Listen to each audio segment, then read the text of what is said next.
दिगंबरा दिगंबरा श्रीपादवल्लभ दिगंबरा दिगंबरा दिगंबरा श्रीपादवल्लभ दिगंबरा दिगंबरा दिगंबरा श्रीपादवल्लभ दिगंबरा दिगंबरा दिगंबरा श्रीपादवल्लभ दिगंबरा अवधूत चिंतन श्री गुरुदेव दत्त। रोजच्या प्रमाणे आजही आपण मंगलाचरणाने सुरुवात करूयात। सगळ्यांनी डोळे बंद करायचे आहेत। वक्रतुंड महाकाय सूर्यकोटि समप्रभ निर्विघ्नं कुरु मे देव सर्वकार्येषु सर्वदा। सरस्वती नमस्तुभ्यं वरदे कामरूपिणी विद्यारंभं करिष्यामि सिद्धिर्भवतु मे सदा। जमदग्निप्रियां देवी रेणुकामेकमातरं सर्वारंभे प्रसीदत्वं नमामि कुलदेवतां। सह्याद्रिशीर्षे विमले वसन्तं गोदावरी तीरपवित्रदेशे यद्दर्शनात् पातकमाशुनाशं प्रयाति तं त्र्यम्बकमीशमीडे। यदक्षरमनाख्येयम् आनन्दम् अजकेवलं श्रीमन्निवृत्तिन्याथेति ख्यातं दैवतमाश्रये। शङ्करं शङ्कराचार्यं केशवं बादरायणं सूत्रभाष्यकृतौ वन्दे भगवन्तौ पुनः पुनः।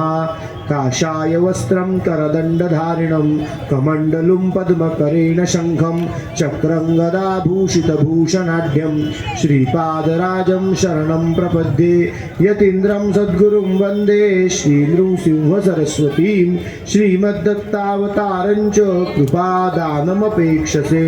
आदौ ब्रह्मा मध्ये विष्णु अन्ते देवः सदाशिवः मूर्तित्रयस्वरूपाय दत्तात्रेय नमोस्तुते।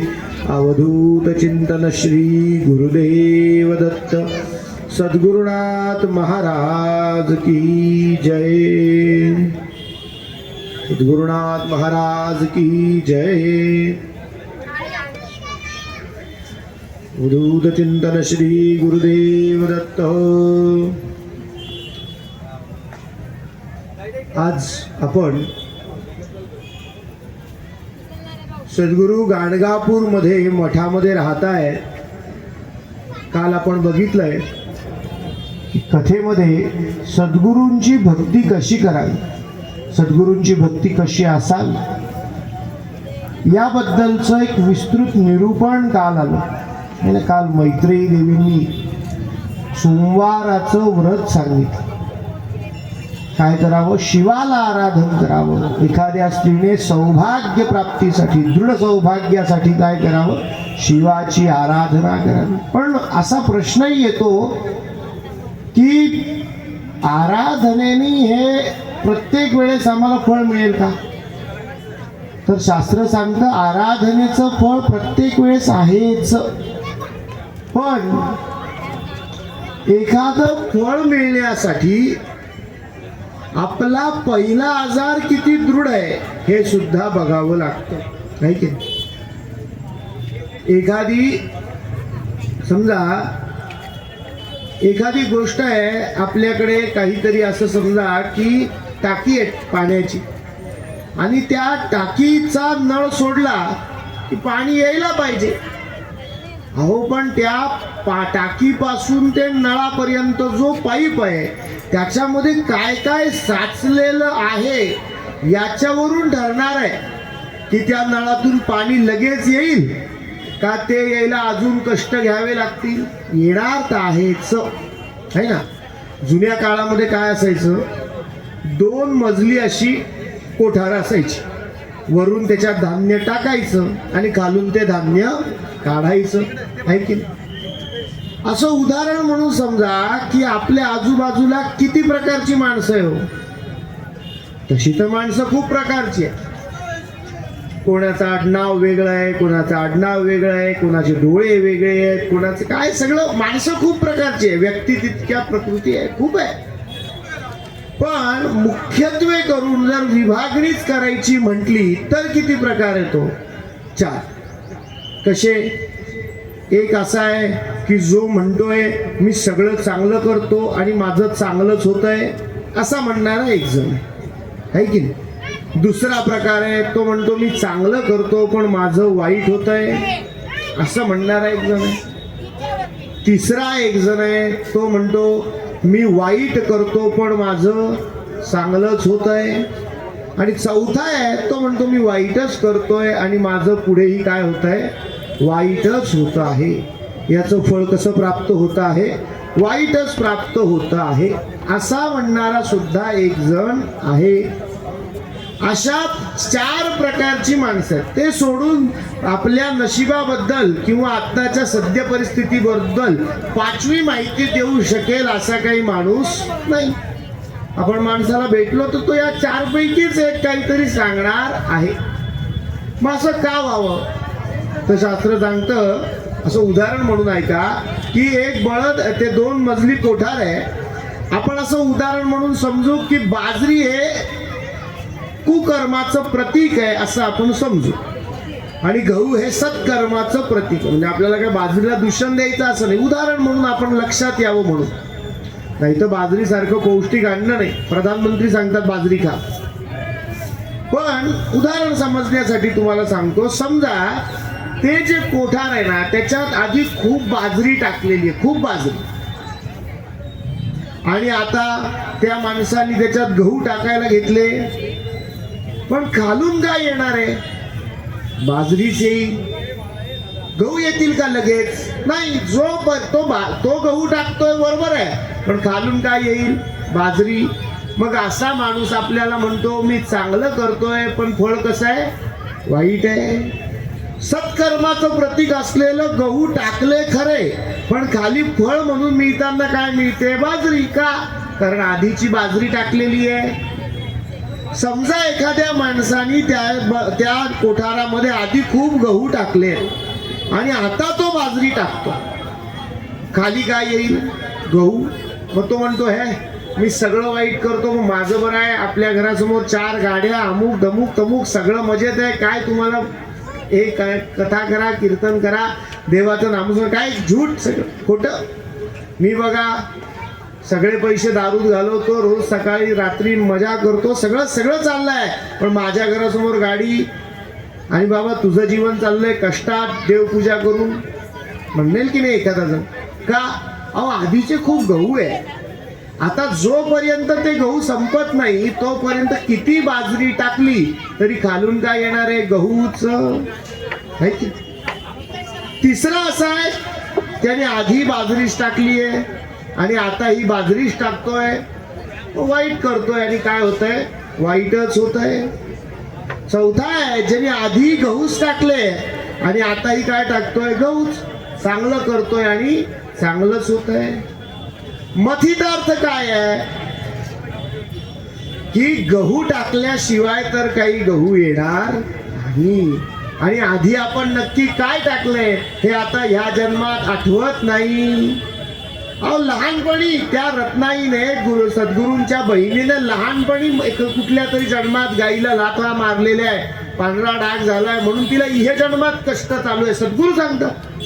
कारण आपण ते आधी काय टाकून ठेवलंय हे माहिती नाही, आणि मग ती बाजरी संपायला किती दिवस लागेल तेही माहिती नाही. माहिती आहे का, नाही माहिती हो. आणि मग ती बाजरी संपत नाही ना तोपर्यंत गहू येत नाही. मग सद्गुरूंना विचारलं की अहो मग याच्यात उपाय काय आहे सांगा बरं. सद्गुरू सांगतात, रामदास स्वामी सांगतात, काय सांगतात, अहो नाशिकला टाकलीला आपल्या इथे महाराजांनी रामदास स्वामींनी काय केली आहे, सगळी सेवा केली. भिक्षा मागून यायचे पण भिक्षेच्या चवीची गोडी लागायला नको, नाही तर या काकूंच्या हातची चव छान आहे रोज तिथेच भिक्षा मागायला जा असं व्हायला नको. म्हणून ते सगळी भिक्षा एकत्र करायचे, गोदावरीत धरायचे आणि मग राहिलेला फक्त जी आवश्यक असलेला भाग खायचे, चव नको, कारण काय मी गुंत्यात अडकायला नको. रामदास स्वामी आपल्याला सांगतात माणसाने जीवन कसं व्यतीत करावं, नेहमी गहू टाकण्याच्या उद्देशानेच व्यतीत करावं. प्रारब्धाने काही येऊ शकतो, प्रारब्धाने पूर आलाय, मी आणलाय का, मी राहतोय घरात उत्तम मार्गक्रमण चाललंय, देवपूजा केली आहे, पूर आला माझ्या घरात घुसला पाणी, मी आणलं का, नाही. पण माझ्याकडे कर्तव्य कर्म आहे की नाही, त्या पुरात मी स्वतः नुसतं पळून जायचं की बरोबरच्या 4 जणांचा जीव वाचवायचा, हे उत्तम कर्तव्य करणं कोणाच्या हातात आहे, माझ्या हातात आहे. प्रारब्ध कर्म काही माझ्या हातात नाही. प्रारब्धाचे खूप भाग आहे. नुसतं प्रारब्ध आहे, तीव्र प्रारब्ध आहे आणि तीव्रेतर प्रारब्ध आहे. तीव्रेतर प्रारब्ध भोगल्याशिवाय संपतच नाही, ते कशानेही जात नाही. पण तीव्रेतर प्रारब्धाला सुद्धा मारक कोण आहे? सद्गुरू आहे. जर आपण तेवढ्या निष्ठेने सेवा केली तर ते तीव्रेतर प्रारब्धाचं दुःख सुद्धा कमी करू शकतात, किंवा ते दुःख आपल्याला दुःख वाटणारच नाही अशी मनाची स्थिती तयार करू शकतात. मग जीवन कसं जगावं? कसे गहू टाकावे? मी शक्य आहे का रोज दरवेळेस मी गहू टाकत राहणं? माझ्याकडून या जगराहाटीमध्ये, या दुनियादारीमध्ये थोडी थोडी बाजरी, थोडं थोडं कुकर्म त्या साठवणुकीमध्ये पडतच राहणार आहे. अहो, खोटं न बोलणारा मनुष्य शोधायला घेतला तर धर्मराजाचं नाव सापडतं. ते सुद्धा अर्ध खोटं बोललेस. अश्वत्थामा हतहा नरोवा कुंजरोवा, हत्ती आहे का माणूस आहे ते माहित नाही. अश्वत्थामा गेला एवढं मला माहिती आहे, आणि ते सुद्धा कोणाशी बोलले? आपल्या गुरूंशी बोलले. अडचण झाली की नाही तुला? अर्ध सत्य बोलले आहो. नाही तर खोटं न बोलणारा माणूस लवकर सापडत नाही. हरिश्चंद्रावर सापडतात. अहो, किती लांब लांब जावं लागतं, असं पटकन सापडत नाही. माणसाला, या गृहस्थाश्रमी माणसाला त्याच्या जीवन काळामध्ये काही ना काही खोटं चांगल्यासाठी बोलावं लागतं. एखाद्या मित्राचा फोन आला, त्याच्या वडिलांची तब्येत खूप बिघडली आहे, पण तो प्रवासात आहे. त्यांनी आपल्याला फोन केला, का रे तू माझ्या घरी गेलाय, कसे आहेत माझे वडील? आपण म्हणतो चांगले आहे. चांगल्यासाठी का होईना खोटं बोलतो की नाही आपण? चांगले बाबा, तू घरी ये, मग सांगतो. तर प्रवासात त्याची त्या विचाराने गडबड व्हायला नको. म्हणजे कुठून तरी ती बाजरी पडतेच. मग रामदास स्वामी सांगतात, अतिशय सोप्या शब्दात सांगतात, काय करायचं? जीवन जगायचं म्हणजे काय करायचं? उपासनेला दृढ चालवावे, भूदेव संतांसी सदा नमावे, सत्कर्म योगे वय घालवावे, सर्वामुखी मंगल बोलवावे. काय करायचं? उपासनेला दृढ चालवायचं आहे. जी काही आपण नित्य उपासना करतोय, आपण काल बघितलं, सोमवारचं व्रत सांगितलं मैत्रेयी देवींनी, नित्य उपासना सांगितली, दृढ करायची आहे. जी काही नित्य उपासना करतोय तिला दृढ चालवायचं आहे. आणि काय करायचंय? सर्वामुखी मंगल बोलवावे, सगळ्यांच्या मुखातून चांगलं येईल हाच प्रयत्न माणसाने आयुष्यात ठेवायचा आहे. परिस्थिती कशी असो, कोणाला प्रारब्धाने राजवाडा मिळालाय, कोणाला प्रारब्धाने झोपडी आहे, पण तिच्यामधूनही उत्तम कार्य करणं हे ज्याच्या त्याच्या हातात आहे. उपासनेला दृढ चालवावे, भूदेव संतांसी सदा नमावे, सत्कर्म योगे वय घालवावे, सर्वामुखी मंगल बोलवावे. आणि पुढे सांगतात काय करायचंय? या नारायणाच्या सद्गुरूंच्या सेवेची जी वृत्ती, जो छंद, जो योग मला मिळून आलेला आहे, तो या आयुष्यात नित्य चालला तर काय पडणार आहे? माझ्या त्या कोठारामध्ये गहूच पडणार आहे. मग कसं मग देवाची हीच प्रार्थना ठेवायची आहे, सदा सर्वदा योग तुझा घडावा, तुझे कारणी देह माझा पडावा, उपेक्षू नको गुणवंता अनंता, रघुनायका मागणे हेची आता. प्रार्थना कशी ठेवायची? रघुनायका, तुझ्याकडे हेच मागणं आहे बाबा, की तुझ्या सेवेपासून मी दूर व्हायला, आणि हीच गुरुभक्ती दृढ व्हावी. म्हणून काय सांगतायत सद्गुरू? आपल्याला पुढचं आख्यान सांगतायत. सद्गुरू आपल्याला सद्गुरू सिद्ध आपल्याला पुढचं आख्यान सांगताय की श्रोत्यांची काय व्हायला पाहिजे? हीच गुरुभक्ती दृढ व्हायला पाहिजे. म्हणून सिद्ध काय सांगतायत? आपल्याला पुढचं आख्यान सांगतायत. नामधारक सिद्धांना आता प्रश्न विचारतायत की सिद्ध महाराज गाणगापुरामध्ये असताना अजून सद्गुरूंची काय काय प्रचिती कुणाकुणाला आली ते कृपा करून आम्हाला सांगा. कोणाकुणाला काय काय प्रचिती आलेली आहे ही सांगण्याची कृपा करा.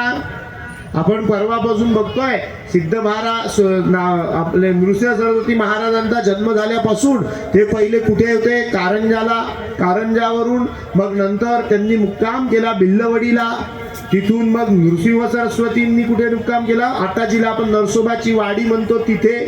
आसपासच्या आपण घेवड्याच्या वेलाची कथा पाहिली, सगळ्या वेगवेगळ्या कथा पाहिल्या आपण वाडीच्या क्षेत्रावरच्या. आणि नंतर ते कुठे आले आहेत? गाणगापुराला येऊन सुद्धा आपण विश्वदर्शनाची कथा पाहिली. अशा वेगवेगळ्या महाराजांच्या कथा बघत बघत आपण कुठपर्यंत आलेलो आहोत? आता गाणगापुरातल्या विशेष कथा बघण्यापर्यंत आपण या ठिकाणी आलेलो आहोत. सद्गुरूंना विचारलं, सिद्ध महाराज म्हणतायत सद्गुरू कृपा करा आणि आम्हाला काय करा, पुढची कथा सांगा. इथे मिष्टांना आलंय का? नाही ना, आलं की मला फक्त सांग, पण ती कथा मग नंतर घेऊ. तर सद्गुरू सांगतात, श्री गणेशाय नमः.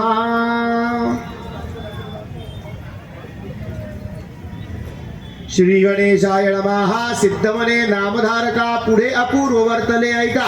60 वर्षे वांजेसी एक कन्या पुत्र झाले परियेसी. काय कथा घडली? सद्गुरूंच्या कृपेने 60 वर्षाच्या एका महिलेला काय झालं? कन्या आणि पुत्राची प्राप्ती झाली. कशी हो? मग सांगायला सुरुवात करतात. एक स्त्री आहे जिचं 60 वर्षाचं वय आहे. किती वर्षाचं वय? 60. तिला फार बिचारीला कष्ट आहे. ती सद्गुरूंची थोडी थोडी सेवा करते, त्यांचं सान्निध्य प्राप्त करते. प्रारब्ध आहे तिचं. उत्तम काहीतरी कर्म मागे घडलंय जे कोठारात पडलंय आणि त्याचा उत्तम योग म्हणून काय झालंय? सद्गुरूंचं सान्निध्य प्राप्त झालंय. मी तर आपण कालच बघितलं, जे स्वप्रयत्नाने होत नाही ते कशाने होतं? गुरुकृपेने होतं. स्वप्रयत्नाने तिला आणि तिच्या पतीला संतान योग यायला तयार नाहीये ते संतान योग, आहे की नाही? म्हणून तिने काय केलंय? ती म्हणून सेवा नाही करत आहे, ती तिची सेवा करते. ती तिची सेवा करते. आता पुरे जन्म मध 60 वर्षे झाले सहीज आम्हा आता वरदी जे उत्तम जन्म पुढे होय. ती सद्गुरू तिला म्हणतात, तुला काही पाहिजे का? सेवा करतेस, तुझी काही अपेक्षा आहे का? सद्गुरूंना ती म्हणते, नाही, आता आयुष्य सरलं, 60 वर्षाचं आयुष्य झालं, आता काय होणार आहे? तुम्ही असा मला वर द्या की तुमच्या या सेवेचं फलित म्हणून पुढचा जन्म तरी उत्तम येईल.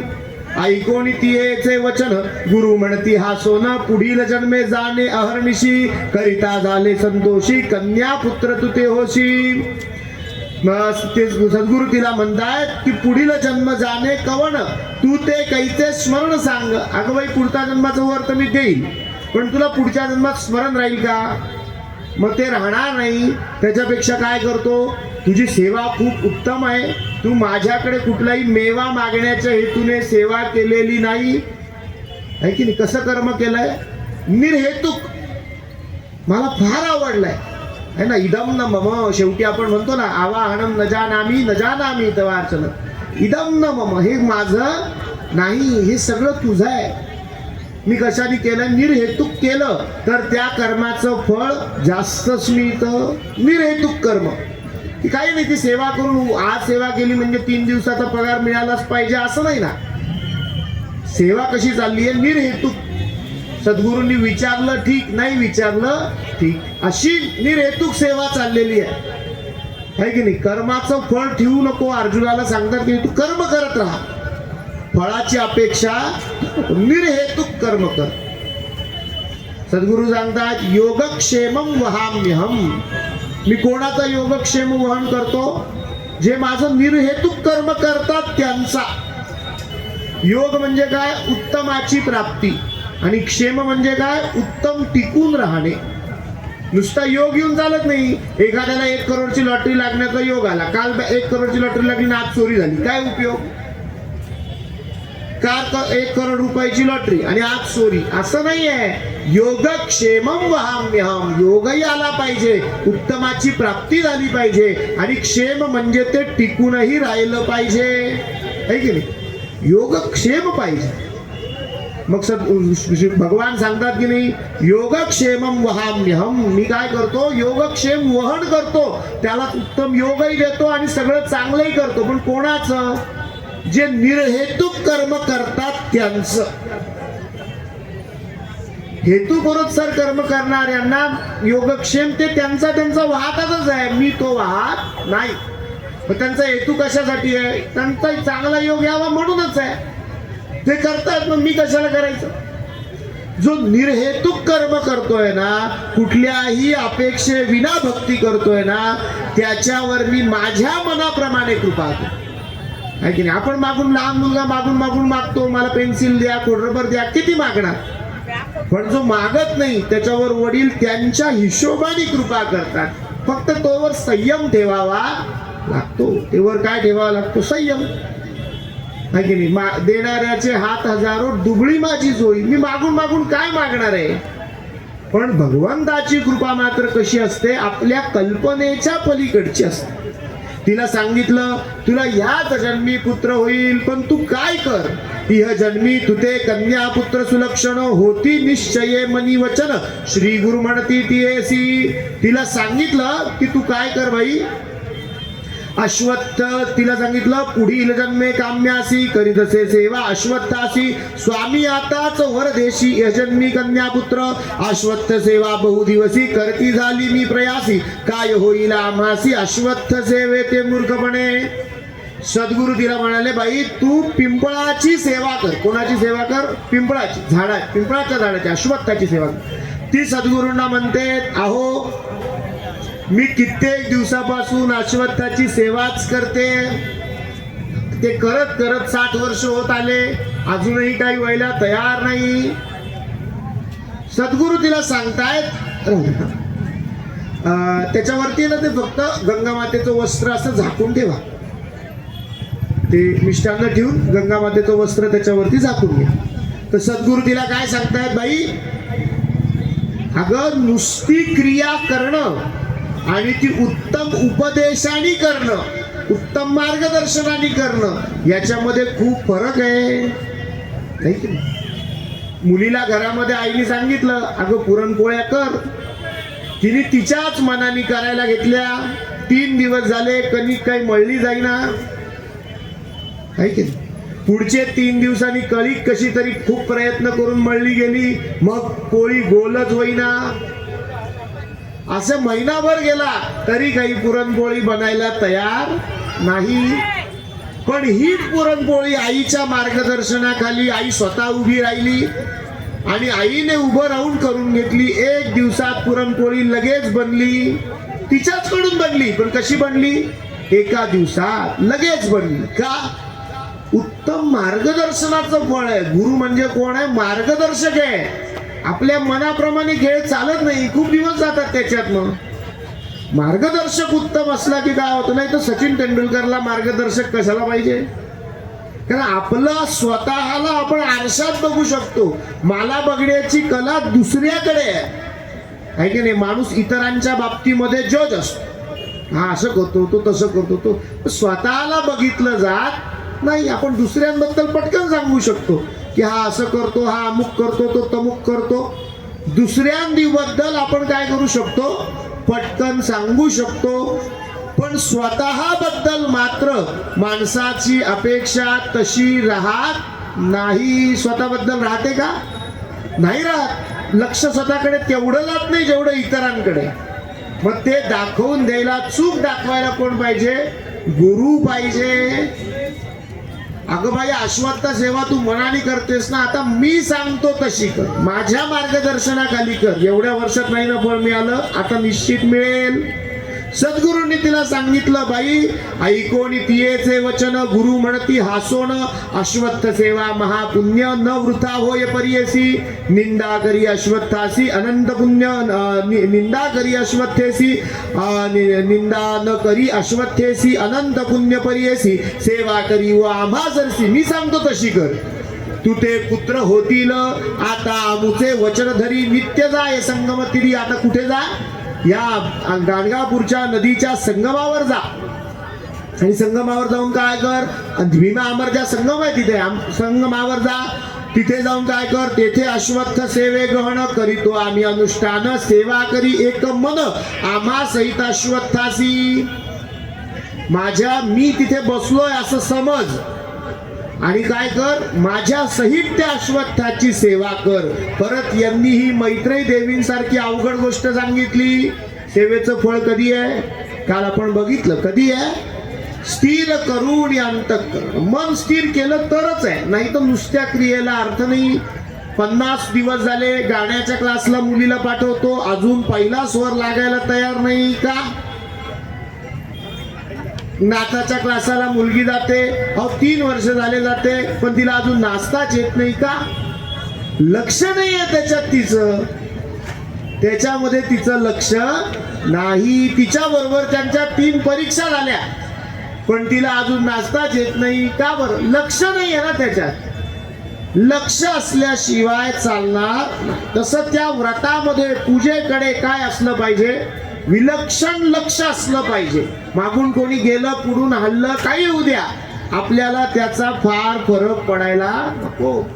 अहो, कर्ण परशुरामांकडे विद्या घेत होता, भुंग्यानी मांडी पोखरली, पण कर्णाने सांगितलं नाही. एवढं काय पाहिजे? एकाग्रता असली पाहिजे, काय की एकाग्रता पाहिजे. सांगण्याचा मुद्दा हा की त्यांनी सांगितलं, मी सांगतो तशी सेवा कर, ऐकोनी गुरूंचे वचन, विनवितसे कर जोडून अश्वत्थ सेवा. अश्वत्थ वृक्षाचे सेवन विस्तारोनी सांगा म्हणे. तिने सांगितलं कशी पूजा करायची सांगा. सद्गुरूंनी तिला एक कथा सांगायला सुरुवात केली. बाई, तुला एक कथा सांगतो, अश्वत्थाचे महिमान. ब्रह्मांड पुराणातली कथा सांगायला सांगितली. तुला एक ब्रह्मांड पुराणामध्ये घडलेली कथा सांगतो.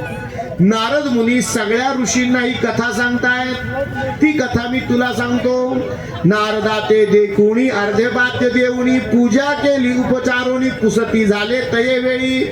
सगळ्या ऋषीमुनींनी नारदांना विचारलं, अश्वत्थ महिमा आहे कैसी, विस्तार होणी सांगा स्वामी. आम्हाला तुम्ही हे अश्वत्थाचं महिमान काय आहे ते विस्तारून सांगा. नारद मुनी अश्वत्थाचं वर्णन सांगतात. अश्वत्थमुळी आपणासी. अश्वत्थ काय आहे? ब्रह्मदेव सांगतात म्हणे. नारद मुनी सांगतात, अहो मी कशाला सांगू, ब्रह्मदेव अश्वत्थाचं वर्णन सांगतात. ब्रह्मदेव सांगे, काय सांगतात? अश्वत्थमुळी आपणासी. मुळामध्ये कोणाचा वास आहे? अश्वत्थाच्या, या पिंपळाच्या झाडाच्या मुळाशी कोणाचा वास आहे? ब्रह्मदेवांचा. मध्यवास ऋषिकेशी, मध्यभागी कोणाचा वास आहे? विष्णूंचा.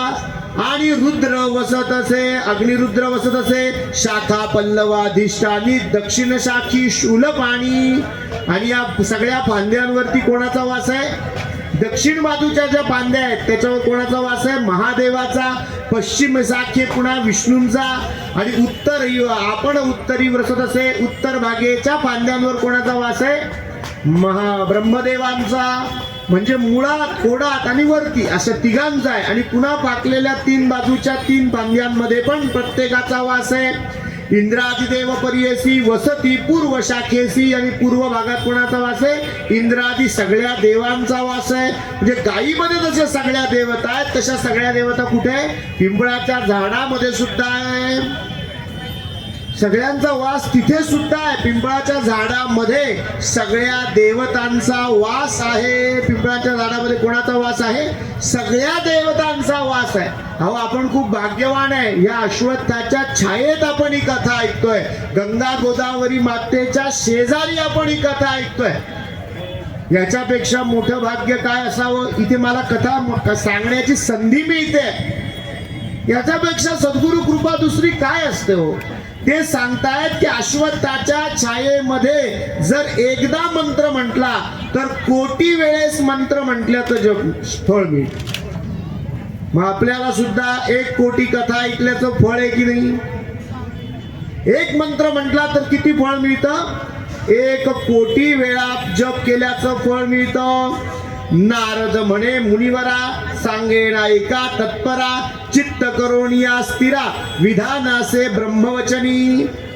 आषाढ पौत्र चैत्रेसी, अस्तंगत शुक्रवासी, चंद्रबळ नसल्या दिवशी करू नये प्रारंभ. ते दिवस सोडून, हे असे दिवस सोडून अश्वत्थाच्या पूजेचा प्रारंभ करावा. या अनिक मासी बरवा पावनी दिवसी प्रारंभ करावा उपवासी. पहिले उपवास सेवा सुचिर गोत होऊनी भानू सोमवार दिवशी, म्हणजे रविवारी किंवा सोमवारी. आतळू नये अश्वत्थाची. रविवारी आणि सोमवारी काय करू नये? अश्वत्थाला हात लावू नये. भानू सोमवार अश्वत्थाची भृगवार. भृगवार संक्रांती दिवसी स्पर्शू नये सर्वथा संधी रात्री रिक्त तिथी पर्वणी सव्यतिपाती दुर्दिनादी वैधृती अपरान्य समयी स्पर्शू नये, कधी कधी हात लावू नये त्याची माहिती सांगितली. आपण विस्तारात फार जाणार नाही. आणि अशा प्रकारे सगळी वेगवेगळी माहिती सांगतात. कशा प्रकारे पूजा करायला सांगतात. पूजा करवी कलशांसी पुण्याह वाचन कर्मेसी संकल्पावे विधीसी काम्यार्था फुले उच्चारावे. जी आपली कामना आहे तिचा संकल्प करावा, पुण्यवचन करावं आणि त्या वृक्षाची पूजा करावी, करून घ्यावी. गुरुजींकडून ती करून घ्यावी. वृक्षाची रक्षा करावी, वृक्षाची पूजा करावी. ते त्रैमूर्तींचं स्थान आहे असं म्हणून नमस्कार करावा. अश्वत्थाची वेगवेगळ्या प्रकारे पूजा करावी. आणि त्यांनी हे पण सांगितलंय परत की अश्वत्थाला पण प्रदक्षिणा कशा कराव्या. आपण मागच्या कथेत औदुंबराच्या वेळेस बघितलंय कशा कराव्या. जैसे चाले जैसी स्त्री गर्भिणी की उदक कुंभ घेऊनी तैसा महामंद गती प्रदक्षिणा कराव्या. एखादी गर्भवती स्त्री डोक्यावर हंडा घेऊन ज्या वेगाने चालेल त्या महामंद गती तेवढ्या अतिशय हळूपणे काय कराव्या, अश्वत्थाला प्रदक्षिणा कराव्या. पदोपदी अश्वत्थमेध पुण्य जडे. प्रत्येक पदाला काय मिळतं, अश्वमेध यज्ञ केल्याचं पुण्य मिळतं. प्रदक्षिणा द्विलक्षेसी. जर अशा 2 लाख प्रदक्षिणा केल्या तर ब्रह्महत्येची पातके सुद्धा जातात. शनिवारी वृक्ष धरोणी जप करावा मृत्युंजयनी. काळ मृत्यू ते जिंकोनी राहे न रावधारा. कोणाला अडचण असेल तर त्यांनी काय करावी, कोणाचं तब्येत बरी नाहीये तर शनिवारी काय करावं, वृक्षापाशी थांबून वृक्षाला स्पर्श करून काय करावं, शनिवारी वृक्ष धरोणी जप करावा मृत्युंजय महामृत्युंजय त्र्यंबकम जगामहे मंत्राचा जप करावा. त्याच्याने काय होतं, गंडांतर टळतं, ते अपमृत्यू न पावती. असा जो मनुष्य दर शनिवारी अश्वत्थाची सेवा करतो त्याला काय होतं, अपमृत्यू येत नाही, पूर्णायुषी होती निश्चिती. आणि ज्याला 7.5 आहे किंवा शनीची महादशा चालू आहे त्यांनी सुद्धा निश्चित काय करावं, अश्वत्थाची सेवा करावी. मी माझ्या मनाचं सांगत नाहीये, इथे लिहिलंच तसं आहे. शनी ग्रह न पीडती प्रार्थावे अश्वत्थाशी. शनी ग्रहाची पीडा होत नाही जर अश्वत्थाची सेवा केली तर. ऐसे दृढ करोणी मन अश्वत्थ सेविता कामना पूर्ण. पुत्र क्राम्य तक्षण धोय निरुते अवधारा. जे काही मनात असेल त्या सगळ्या कामना पूर्ण होतात. अश्वत्थाची भरपूर माहिती सद्गुरूंनी सांगितली. नारद म्हणे ऋषीश्वरांशी. आणि त्याच्यात काय करायचंय, जितक्या प्रदक्षिणा केल्या त्याच्यात 10% हवन करायचंय, हवनाच्या 10% ब्राह्मण भोजन करायचंय. असे वेगवेगळा क्रम तिला समजावून सांगितला. वेगवेगळा क्रम काय केला समजावून सांगितला. श्री गुरु म्हणती तियेसी अश्वत्थ महिमा आहे ऐसी. भक्ती भाव भक्ती असे ज्यासी त्यासी न हो त्याची होय फलश्रुती. 8 एकच आहे. पूर्ण श्रद्धेने हे कर्म केलं पाहिजे, त्याला निश्चित फळ मिळतं. आचार करी हो येणे परी संशय आता चित्तीन धरी. वृक्ष असे भीमातिरी तेथे अमर जा संगम. तू आता अशा पद्धतीने या सांगितलेल्या प्रकाराने अश्वत्थाची सेवा कर आणि मनामध्ये शंका धरू नको. मी सांगतो त्या पद्धतीने कर. आई सांगते मी सांगते तशा पुरणपोळ्या कर, लगेच होतील. सद्गुरू सांगतात मी सांगतो तसं कर, नक्की होईल. तिने गुरुवाक्य प्रमाण मानलं आणि ती करायला तिने सुरुवात केली. गोवाक्य असे तुमते शेवटी म्हणून या अंगीकारीण. तुमचं वाक्य आहे ना, मी इतके दिवस करतेच आहे पण तुम्ही सांगताय म्हणून आता पुन्हा करेन आणि पुन्हा मनोभावे करेल. तुम्ही सांगताय त्या पद्धतीने करेल. ऐसे सांगती वेद पुराण आता नाही अनुमान. करीन सेवा स्वामिया. तिने काय केलं, श्री गुरूंच्या चरणांचा निरोप घेतला. श्री गुरुचा निरोप जेणे परी. जी निरोप घेऊन ती कुठे गेली, सेवा करायला गेली अश्वत्थाची. तैसेच सेवा करी नारी येणे परी 3 रात्री. अवध आराधिला परी असा 3 दिवस तिने काय केली, अश्वत्थाची सेवा केली. श्री गुरु निरोपे अश्वत्थाशी सेवा करी रात्रंदिवसी. 3रे रात्री स्वप्न ती येसी. 3ऱ्या रात्री तिला काय झालं, स्वप्न पडलं.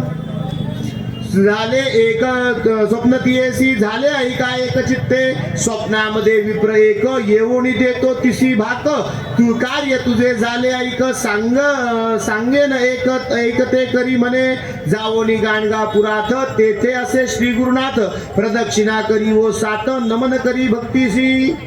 तू काय कर, आता अश्वत्थाची सेवा झाली आहे, तुझं कार्य सिद्ध होत आलंय, तू गुरुदेवांकडे जाऊन त्यांना 7 प्रदक्षिणा घाल. सप्तास्यासन परिधय श्री सप्त समिधा कृताहा. किती प्रदक्षिणा घालायच्या? 7. गुरूंना काय कर, 7 प्रदक्षिणा घाल. निर्धार करी व मानसी त्वरित जावे म्हणे विप्र. स्वप्नात येऊन सांगितलं आणि स्वप्नामध्ये सवेची झाली जागृत, एकदम जागृत होऊन आली.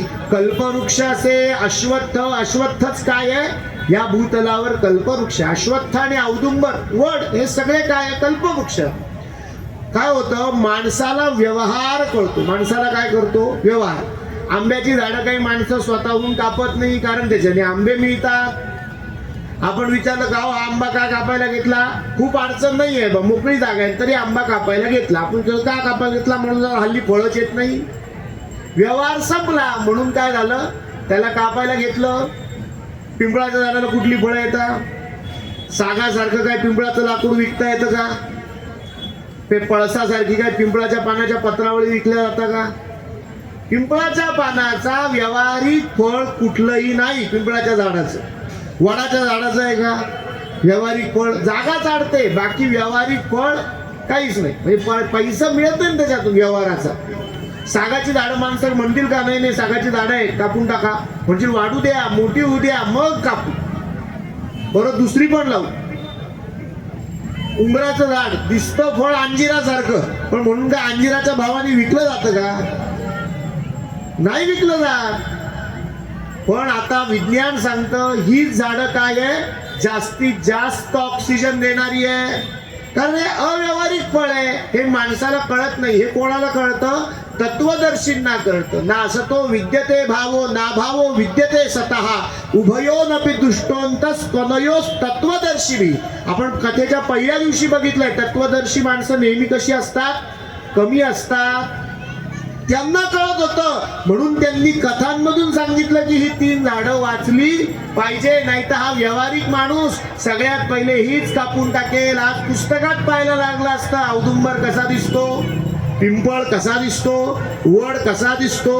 हो, त्या सावित्रीच्या दोऱ्यानी का असे ना आपण वड वाचला, सद्गुरूंच्या सेवेनी का असे ना औदुंबर वाचला, शनीची पीडा जाते म्हणून का असे ना पिंपळाचं झाड आम्ही राखून ठेवलं. नाही तर या व्यवहारी माणसांनी सगळ्यात पहिले कोणाला कापलं असतं? पिंपळाला, वडाला, औदुंबराला. फोटोत पाहावी लागली असती झाडं कशी दिसतात. आपला धर्म फार सुंदर आहे हो. कुठून ना कुठून आपल्या हिताचंच कार्य करत असतो. या धर्माचं कार्य करणारी जी माणसं आहेत ना त्याला म्हणतात पुरोहित. काय म्हणतात? पुरोहित. हित म्हणजे काय?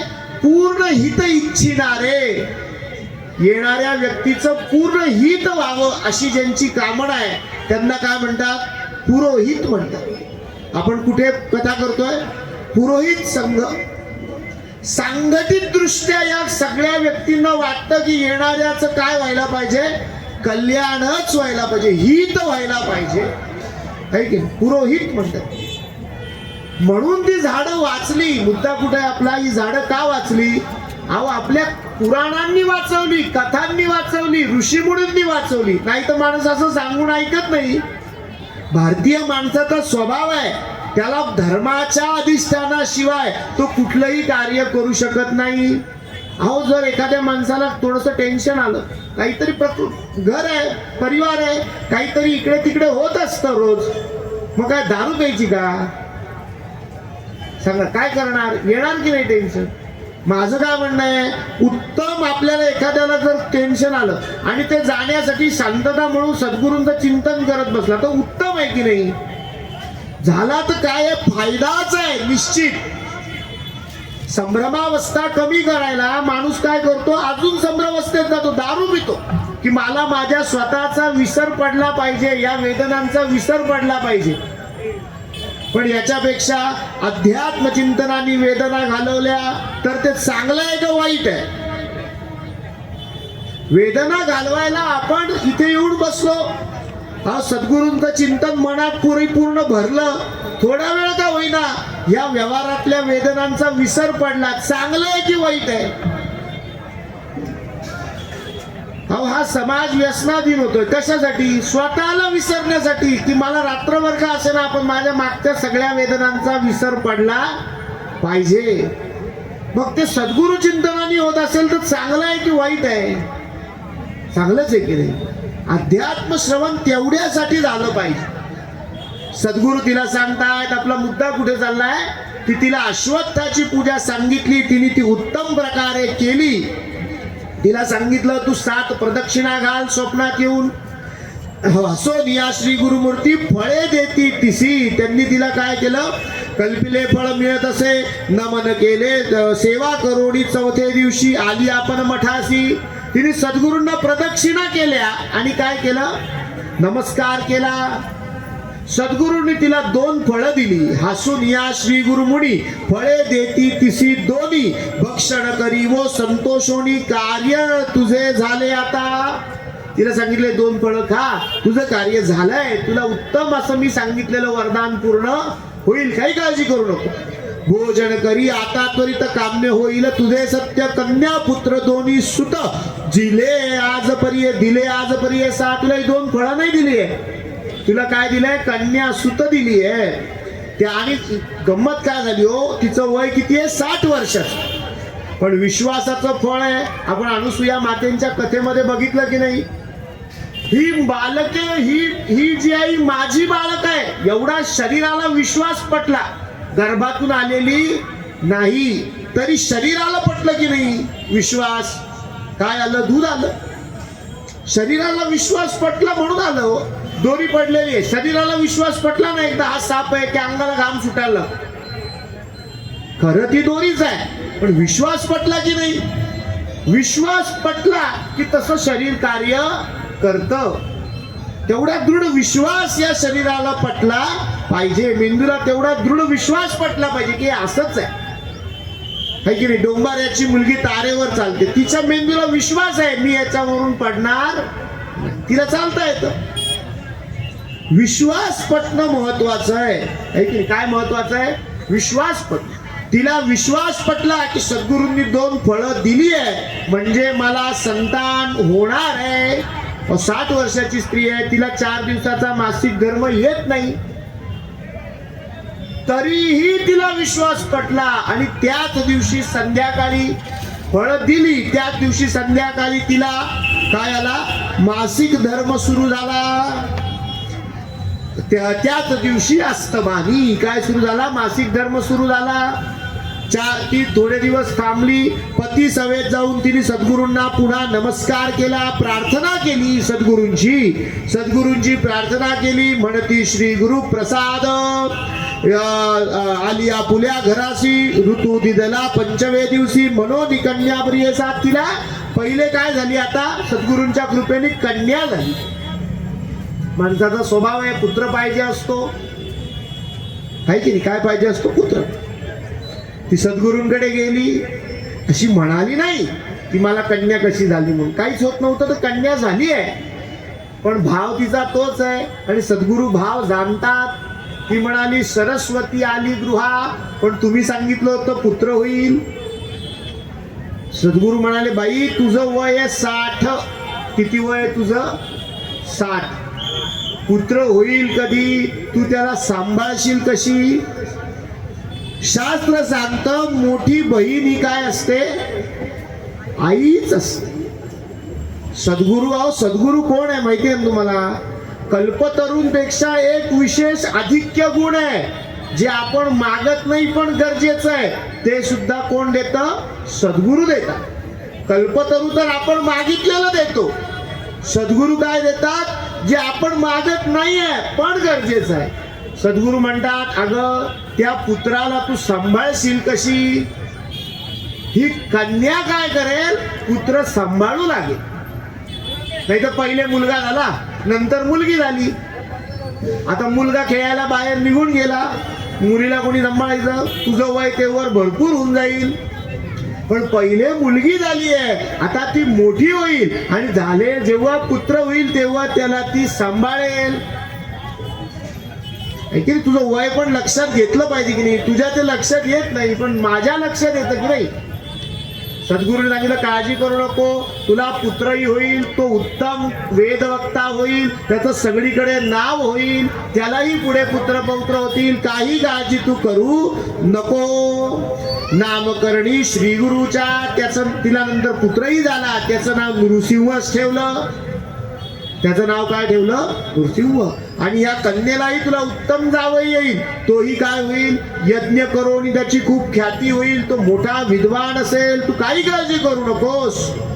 आणि अशा प्रकारे त्या वांझेला काय झालं? अश्वत्थाच्या कृपेने काय झालं? पुत्रप्राप्ती झाली. सद्गुरू सांगतायत म्हणून तर असे ना, ज्यांना संतान होत नाही, स्त्री पुरुष भेद जाऊ द्या, सद्गुरू हेच समजावून सांगताय, स्त्री पुरुष हा काही फार महत्वाचा, मुलगा मुलगी हा काही फार महत्वाचा भेद नाही. हा भेद प्रकृतीला जर मान्य असता तर मुलगी झाल्यावर दूधच यायला नको होतं. एखादी स्त्री आहे, तिला मातृत्वच आलं नाही, मुलगा नाही मुलगी नाही, दूध येतं का? पण मुलगी झाल्यावर येतं की नाही? प्रकृती म्हणते का मुलगा झाल्यावरच येईल? नाही. सद्गुरू ते सांगताय, स्त्री तो तुमचा विषय आहे. कोणाचा विषय? माणसाचा, त्याच्या अपेक्षांचा विषय आहे.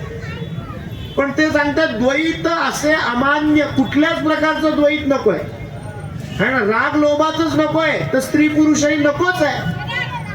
अवधूतावस्था म्हणजे काय आहे? कुठल्याही भेदाच्या बाहेरच जायचं आहे. त्याच्यामुळे भेदात सद्गुरू अडकत नाही. पण ज्याची जशी इच्छा आहे तसं ते देतात, नाही की नाही? कल्पिलेलं देतात, बाई तुझं तीच इच्छा आहे का, ते घे, काही हरकत. म्हणून दोघंही दिले, कन्या दिली, पुत्रही दिला, दोघंही दिले. पण महत्वाचं काय आहे? मातृत्व येणं. ते मातृत्व कशाने येतं? अश्वत्थाच्या सेवेने येतं. छोटासा उपाय म्हणून करायला काय हरकत आहे का? अश्वत्थाला दर शनिवारी मंद गतीने प्रदक्षिणा करायला काय हरकत आहे का? ज्या कोणाला संतान होत नाहीये, मातृत्वच येत नाहीये, काहीतरी अडचण आहे, एवढे उपाय करतो आपण. मग एक छोटासा विना खर्चाचा उपाय, शनिवारी मंद गतीने अश्वत्थाला एक रोज प्रदक्षिणा करायला काही हरकत आहे का? जितक्या शक्य आहे तितक्या. त्यांनी तर 2,00,000 सांगितलंय, तेवढ्या नाही होणार. जितक्या शक्य आहे तितक्या करून पाहायला काही हरकत आहे का? मी म्हणतो म्हणून नाही बरं का, नाही तर मला गुरुजींनी सांगितलं नाही, तिथे दिलंय. हल्ली काय भरोसा नाही, कुठला व्हिडिओ कुठे जाईल आणि म्हणशील गुरुजी सांगतात प्रदक्षिणा करा, असं नाही. इथे दिलंय ते सांगतो. मी तुम्हाला पहिल्या दिवसापासून सांगतोय कथेच्या, मी वाढपी मनुष्य आहे. हे उत्तम जेवण इथे सजून ठेवलंय, मी वाढायचं काम करतो. मी माझ्या मनाचं काही सांगत नाही, कारण माझ्या मनाचं ऐकायला तुम्ही इथे आलेलेच नाही, है की नाही? अशा प्रकारे काय झालं? अश्वत्थाचं महात्म्य सद्गुरूंनी सांगितलं. त्याच्या बरोबरीने अजून एक कथा घडली. भास्कर नावाचा एक ब्राह्मण आहे, तो गाणगापुरी राहायला आलेला आहे. त्या गाणगापुरी रोज वेगवेगळं जेवण चालतं. ते जेवण चालत असताना काय होतं? वेगवेगळा उपहार ठेवलेला असतो. याला खूप इच्छा आहे घरून की मी इथे भोजन द्यावं, पण हा 4 माणसांना पुरेल एवढा शिदा घेऊन आलाय. आता त्याला तिथे गेल्यावर त्यांनी बघितलं की इथे काही मठात रोज 4 जण जेवत नाही, इथे 400 जण जेवतात. आता आपला हा शिरा कधी पुरायचा? म्हणून तो बिचारा लाज वाटून तो रोज तिथे थांबला मठात, तो रोज जेवायचा. आज आपण विचारू माझी पाळी आहे म्हणून सांगू, पण इथली लोक हसतील. 4 माणसांचा शिरा म्हणतो, उद्या मी जेवू घालेल, कसं घालशील? म्हणून तो उशा खाली घेऊन झोपायचा. एक दिवस सद्गुरूंनी विचारलं, काय रे रोज लोक हसायला लागली. लोक म्हणे याला काही जेवू घालायचं नाहीये, सांगतो फक्त मी माणसं जेवू घालायला आलोय, इथे रोज फुकट जेवतो इथे झोपतो. लोक हसायला लागले. सद्गुरूंना कळालं. सद्गुरूंनी विचारलं, काय रे बाबा काय इच्छा आहे? तो म्हणे अशी अशी आहे. पण सगळे हसतात. सद्गुरूंनी सांगितलं सगळ्यांना बोलवा, उद्या याच्याकडून जेवण आहे म्हणे. सगळीजण हसायला लागली. पण कसं काय जेवण? सद्गुरूंनी सांगितलं, मी सांगतोय ना उद्या याच्याकडून जेवण आहे, म्हणजे उद्या याच्याकडून जेवण आहेच. सद्गुरूंनी आपलं वस्त्र घेतलं, त्याला सांगितलं बाबा तुझ्या याच्यात जेवढं बनतंय तुझे प्रयत्न, मी तुम्हाला काल छोट्या मुलाचं उदाहरण सांगितलं नाही, त्याच्या प्रयत्नाने तो वर येऊ शकत नाही पण कृपेने सहज बसू शकतो. सद्गुरू सांगितलं तुझे प्रयत्न अपुरे पडायला नको, तुला तुझ्या या आणलेल्या शिदातून जे उत्तम बनवता येणं शक्य आहे ना ते सगळं बनव. त्यांनी तो स्वयंपाक पूर्णपणे छान बनवला. सद्गुरूंनी सगळ्यांना सांगितलं आंघोळी करून या, जेवायला वाढायचंय. सगळे जण चिंतेत, 4 जणांचा स्वयंपाक आहे, 400 जण कसे काय जेवायचे. सद्गुरूंनी तर सांगितलं स्वयंपाक इकडे घेऊन ये.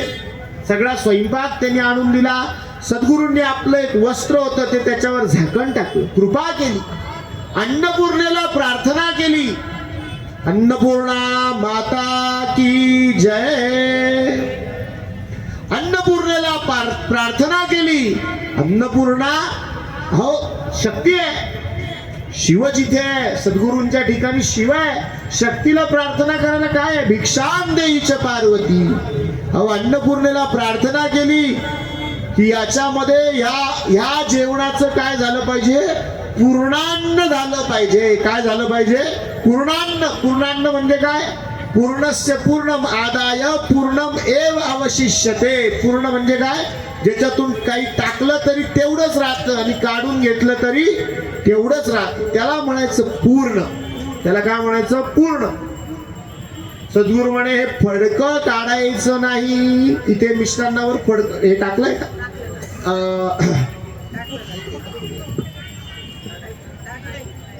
तिथला नैवेद्य दाखवायचा आहे. गुरुजी इथला नैवेद्य दाखवता का.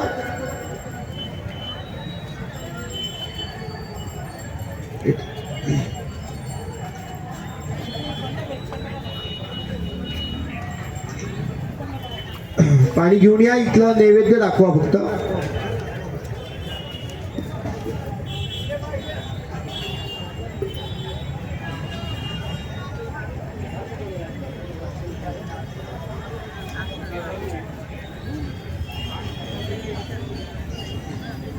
हे मिष्टान्न झाकून ठेवलंय ना, त्याच्यावर गंगा मातेचं पाणी शिंपडून फक्त नैवेद्य दाखवा आणि परत त्या कपड्याने झाकूनच ठेवा गंगा मातेच्या.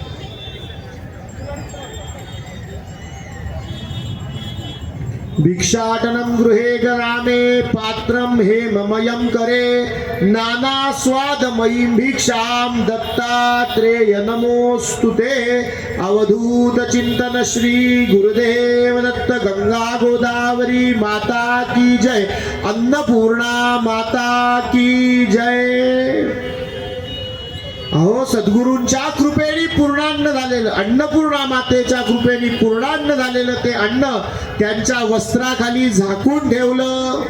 वस्त्राखाली काय केलं, झाकून ठेवलं. आणि ते झाकलेलं अन्न त्याला एक नियम केला की म्हणे अरे हे वस्त्र काढायचं नाही, तुला वरण पाहिजे का वाढण्यासाठी, काढून घे, भरून घे, वाढायला जा. भात पाहिजे का, काढून घे, भरून घे, वाढायला जा. तुला जे जे काही इथे बनवलेलं आहे सगळं काढून घे. खीर पाहिजे का, काढून घे, भरून घे, वाढायला जा. पण हे वस्त्र काढायचं नाही. सगळी जण जेवायला बसली. अहो हा काढतोय, भरतोय, वाढतोय, काढतोय, भरतोय, वाढतोय, चालूच आहे. सगळ्यांचं जेवण झालं. सद्गुरू म्हणे झालं का रे सगळ्यांचं, झालं बा. मग आता म्हणे गावातल्या सगळ्यांना बोलवा, तुमच्या घरच्या सगळ्यांना घेऊन या. सगळ्यांना घेऊन आले. अहो तो पशुपतीनाथ आहे. कोण आहे, पशुपतीनाथ. पशूंवरती सुद्धा काय आहे, तसंच प्रेम आहे आपल्यासारखं. पशुपतीनाथ आहे होतो. सगळ्या प्राणी मात्रांना जेवू घातलं. असं नाही की आमचं उरलं म्हणून, नाही, पूर्ण जेवू घातलं सगळ्यांना. प्राणी जेवले. अहो अशी हे येते की प्राणी कशाला, अदृश्य ते सुद्धा जेवले. भगवंताचा प्रसाद चालू आहे.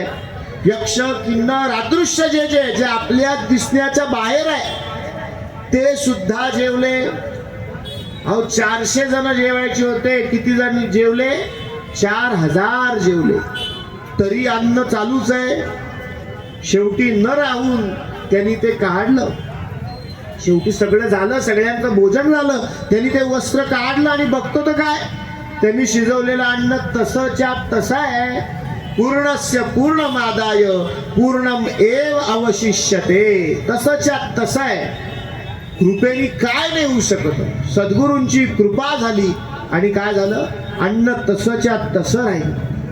सद्गुरूंची कृपा आहे हो, बाकी काही नाहीये याच्यामध्ये. काय आहे, सद्गुरु कृपा. आणि तुम्हाला खोटं वाटतं का असं होईल म्हणून?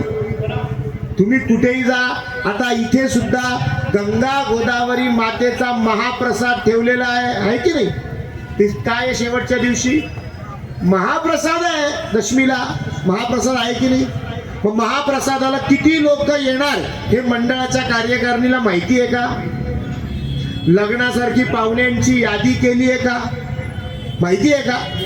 एवढ्याच जणांना सांगितलं एवढेच येतील, माहिती आहे का? नाही माहिती. अहो, आमच्याकडे त्र्यंबकेश्वरला प्रत्येक देवीचं वेगवेगळं प्रयोजन असतं.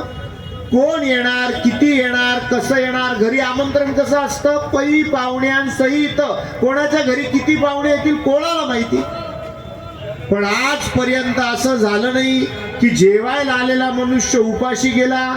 अहो, लग्नात 10,000 पानं सांगितली, 1,000 100 झाली तरी कॅटरर्स सांगतो अन्न संपलं, तुम्ही 1000च सांगितले होते. सांगतो की नाही? एवढा मॅनेजमेंटचा अभ्यास केलेला कॅटरर आपण बघतो, त्याला एवढे पैसे देतो, छाटून हा नातेवाईक आपल्या लग्नात आला नव्हता याचं नाव काढा. यांनी तर आपल्याकडे आपल्याला ओळखच देत नाही रस्त्याने जाताना, यांचंही काढा. असं करून करून छाटून यादी तयार केली. प्रत्येकाला फोन करून विचारलं का येणार ना नक्की, तरी सुद्धा अन्नाची गडबड झाली ती झालीच. कारण तिथे काय माणूस म्हणतो मी करतोय, पण जेव्हा गंगा माता करते तेव्हा ते अन्न कुणालाही कमी पडत नाही. तुम्ही बघा, दशमीच्या दिवशी अनुभव घ्या. एवढे वर्ष तुम्ही इथे राहताय, अनुभव घेताय की नाही? महाप्रसाद कुणालाही कमी पडत नाही. किती जण येऊ, तृप्त झाल्याशिवाय इथून जात नाही. का? तो प्रसाद कोणाचा आहे?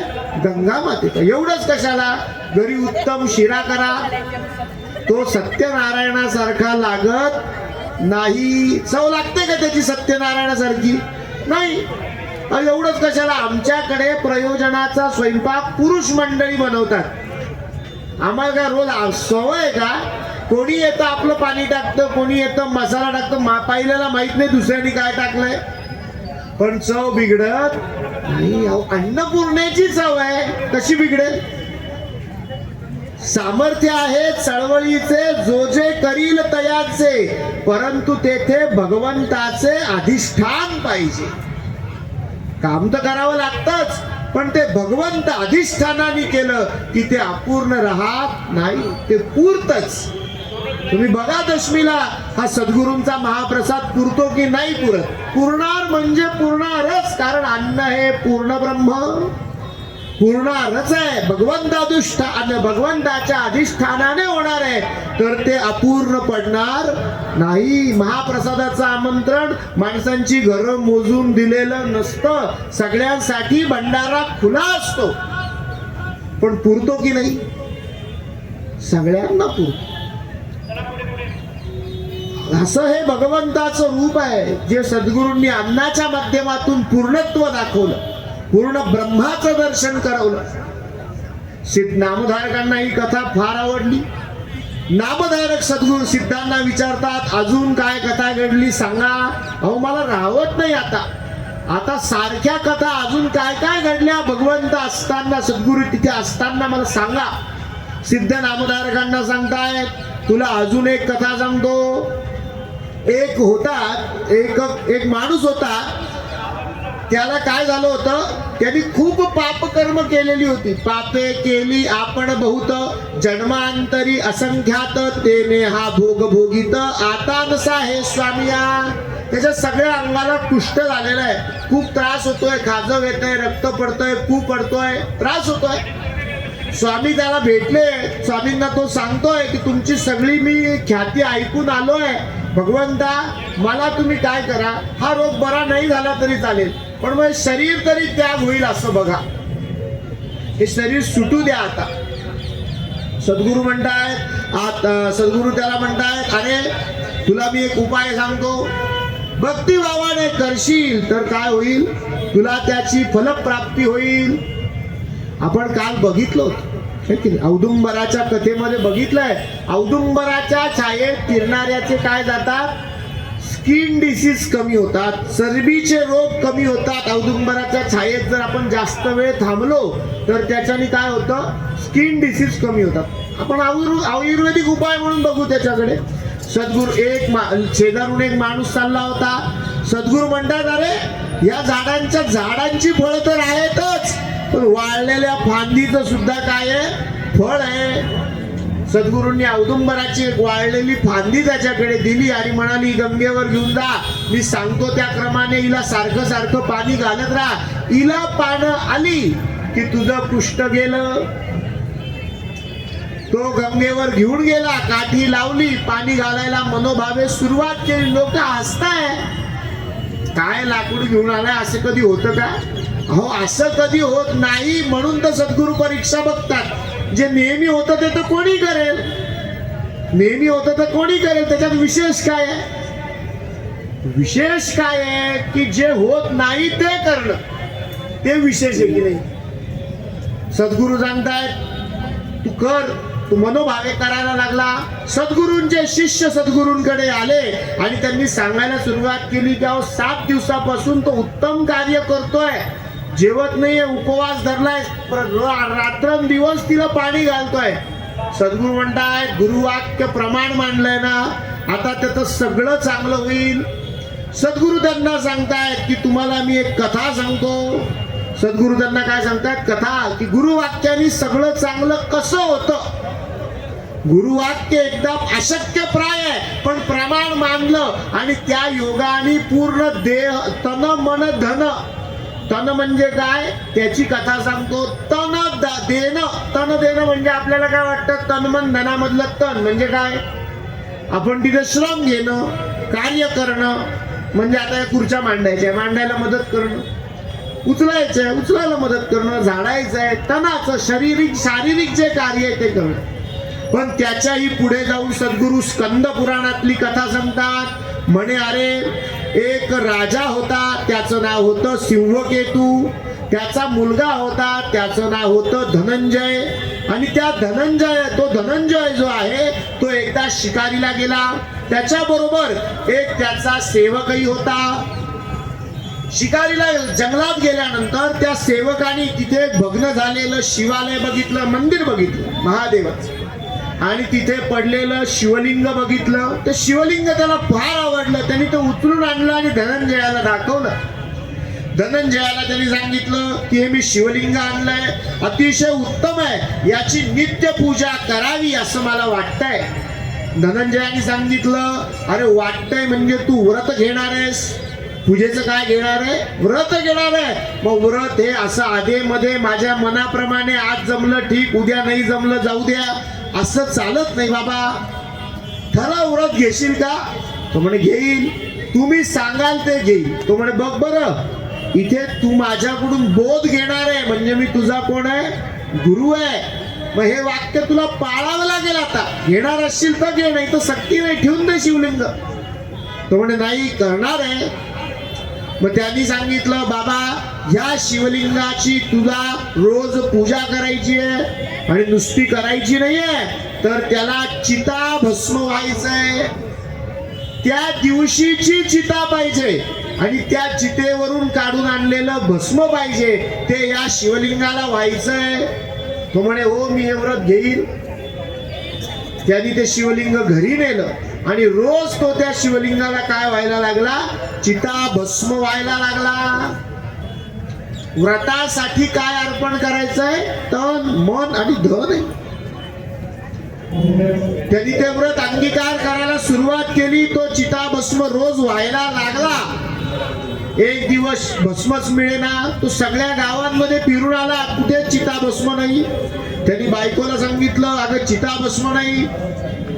तिने खूप विचार केला आणि तिने त्याला सांगितलं एक काम करा, मला घरात ठेवा, लिंग बाहेर घेऊन जा, घर बंद करा आणि माझ्या सहित घराला आग लावा, म्हणजे माझ्या शरीराची चिता भस्म तयार होईल, ते त्याच्यावर वाहा. तो म्हणे असं कसं करू बाई, शक्य आहे का बा? तुला आग लावून चिता भस्म व्हायचं म्हणजे कसं?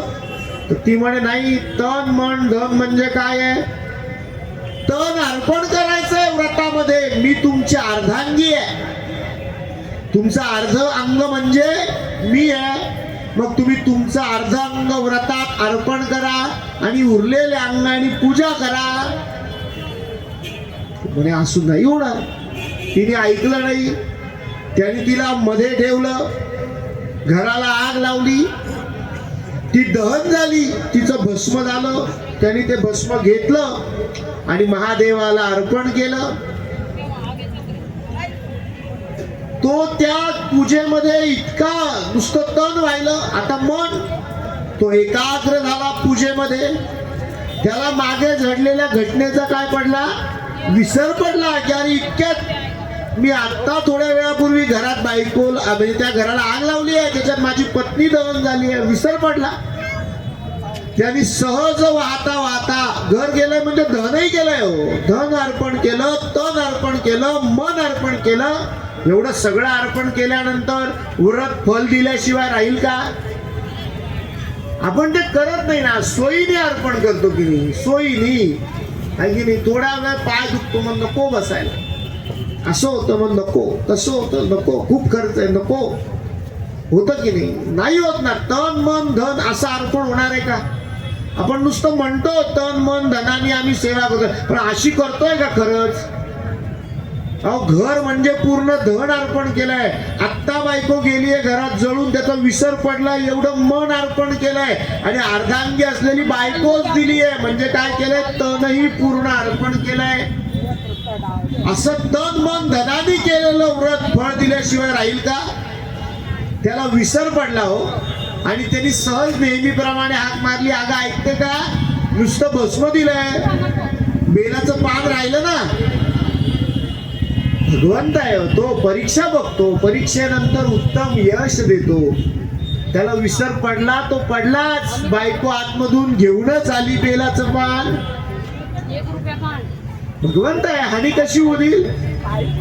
त्याला विसर पडला. त्याचा विश्वास आहे की नाही की भगवंताच्या या दहनानंतर माझी बायको जिवंत आहे, त्याच्या विश्वासाचं फळ आहे. बायको आतमधून पान घेऊनच आली, त्याला दिलं, त्यांनी ही पूजन केलं. सांगण्याचा मथितार्थ हा आहे की गुरुवाक्य एवढं प्रमाण मानलं पाहिजे तर त्या व्रताचं काय मिळतं? फळ मिळतं. त्या ब्राह्मणाला गुरु सांगतायत की गुरु त्या विप्रत्या सगळे जी कोणची त्यांची शिष्य मंडळी, तो जो ब्राह्मण आहे, जो पाणी टाकतोय त्या झाडाला, जो तो व्यक्ती आहे, त्याच्याबद्दल सांगायला आली आहे. आणि त्यांना गुरु सांगतायत की तो हे करतोय ना, आता तो त्याचं मन विसरलाय ना, शरीर विसरलाय, तन विसरलाय, उपवासी आहे तो 7 दिवसापासून, घरी जायचं नाहीये, त्याला उद्योग धंद्याला जायचं नाहीये. तन मन आणि धन त्यांनी त्या वाळलेल्या औदुंबराला पाणी व्हायला अर्पण केलंय ना. आता फळ मिळाल्याशिवाय राहणार नाही. आता फळ मिळाल्याशिवाय राहणार नाही. आणि मग काय झालं? सद्गुरू गेले गंगेवरती आणि त्या औदुंबराला पालवी फुटली. जशी पालवी फुटली तसा याचा काय गेला? सर्व दोष नाहीसा झाला. सर्व दोष नाहीसा झाला, पूर्ण दोष गेला. मग श्री गुरुनाथ कृपानिधी सहज निघाले संगमासी, जावो निकरिती अनुष्ठानास, पाव पाहया येती ते ब्राह्मण देखून याचे अंतःकरण प्रसन्न झाले. तक्षणी होता कमंडलू करकमळी, भरला सदा गंगाजळी. सद्गुरूंच्या कमंडलू मध्ये कोण असते? गोदावरी माता असते, गंगा माता असते. गंगा गोदावरी माता की जय. भरला सदा गंगाजळी. त्याच्यातून ते गंगाजळ असं हातात घेतलं, त्याच्या अंगावर शिंपडलं, त्याचं सगळं कुष्ठ गेलं. गात घालती उदक गाठाजी, देखजणी औदुंबर उपजाजी दिसते समजता, काष्ट दिसे सुंदर, पालवी आली याचं कुष्ठ गेलं. कशाने गेलो? विश्वासाने गेलं. कशाने गेलं? विश्वासाने गेलं. कथेचा बोध काय? कसं गेलं कुष्ठ? विश्वासाने. व्रताचं फळ कधी आहे? तन मन आणि धन अर्पण केल्यावर आहे. त्या अशाच प्रकारे सद्गुरुनाथांच्या कृपेने त्याला उत्तम काया प्राप्त झाली. त्यांनी सद्गुरूंचं अष्टक रचलं. सद्गुरूंना तो नमस्काराला आला आणि त्यांनी सद्गुरूंचं अष्टक रचलं. सद्गुरूंचं अष्टक रचलं. आपण नेहमी ऐकतो की नाही? कुठलं अष्टक रचलं हो? सद्गुरूंचं अष्टक रचलं. इंदु कोटी तेज करुण सिंधु भक्त वत्सलम नंदनात्री सूत दत्त मंदिराक्ष श्री गुरुं गंधमाल्य अक्षतादि वृंद देव वंदितम वंदयामि नारसिंह सरस्वतीश पाहि मां वंदयामि नारसिंह सरस्वतीश रक्ष मां. नृसिंह सरस्वती स्वामी महाराज की जय. सद्गुरु दत्तात्रेय भगवान की जय. आपण एकच श्लोक म्हटला पण त्यांनी अष्टक रचला. 8 श्लोकांची रचना केली. सद्गुरु सांगतात मला कवी फार आवडतात, गायक फार आवडतात, गायन सेवेप्रती बहुप्रीती. सद्गुरूंनी त्याला सांगितलं आजपासून तुझं नाव योगेश्वर. तू काय करायचं? आमच्या इथे राहून उत्तमोत्तम रचना करायच्या आणि आमची सेवा करायची. तुला या सेवेची संधी दिली, तुझं हे अष्टक ऐकलं, तुला ह्या जन्मात मुक्तीचा मार्ग मोकळा केला, माझ्या सेवेची संधीच देतो. अवधूत चिंतन श्री गुरुदेव दत्त. त्याला काय दिली? सेवेची संधी दिली. असं त्या माणसाचं सद्गुरूंनी कल्याण केलं. योगेश्वर त्याचं नाव ठेवलं. सिद्ध नामधारकांना विचारतात अजून पुढची कथा सांगा. नामधारक म्हणतात तुम्हाला विशेष कथा सांगतो. सिद्ध म्हणे विशेष कथा? हो म्हणे तुमच्याच पूर्वजांची सांगतो. तुमचे पूर्वज सायनदेव जे सद्गुरूंना पहिले भेटले होते, सद्गुरूंनी त्यांना सांगितलं होतं की तुम्ही गृहस्थ आहात, आमच्या बरोबर येऊ नका, नंतर भेट होईल. पण सद्गुरू तेव्हा कमी वयाचे होते, आता वय वाढलंय आणि आता सायनदेव गाणगापूरला आले, सद्गुरूंना बघतायत. त्यांनी ओळखलं नाहीये, सद्गुरूंनी ओळखलंय पण सद्गुरू पण त्यांची गंमत करतायत. सद्गुरू पण त्यांची काय करताय? गंमत करताय. त्यांना विचारताय बाबा तू कोण आहे, कुठून आला, काय करतो, सगळं त्यांना विचारताय. ते सायनदेव आहेत, तुमचे पूर्वज आहेत, सद्गुरूंची ते मनोभावे पूजा करताय.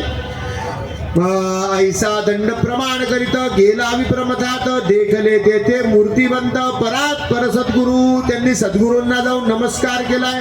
सद्गुरूंनी त्यांच्या जवळ त्यांना बसून घेतलंय. सद्गुरूंनी काय केलंय? त्यांच्या जवळ त्यांना बसवून घेतलेलं आहे. भक्ताचे अंतःकरण पहावया गेले श्री गुरु आपण. तुमचा पूर्वज तुमचा भोळा जात असे संगमासी. भक्तासहित संगमासी श्री गुरु गेले निशे समयी. त्याला बसून घेतलं. ते तिथे सायनदेव थोडे दिवस राहिले. आता यांची परीक्षा घेतली पाहिजे. आम्हाला तेव्हा भेटलेले सायनदेव आणि आता आलेले सायनदेव यांच्या मनावर काळाचा काही परिणाम होऊन हे लबाड तर झाले नाही ना. परीक्षा घेतली पाहिजे की नाही?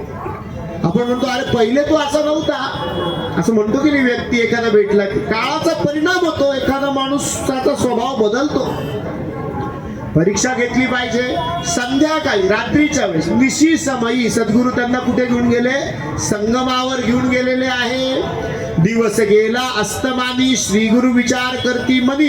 दृढ याचे अंतःकरणी कैसे करणी पाहू म्हणती.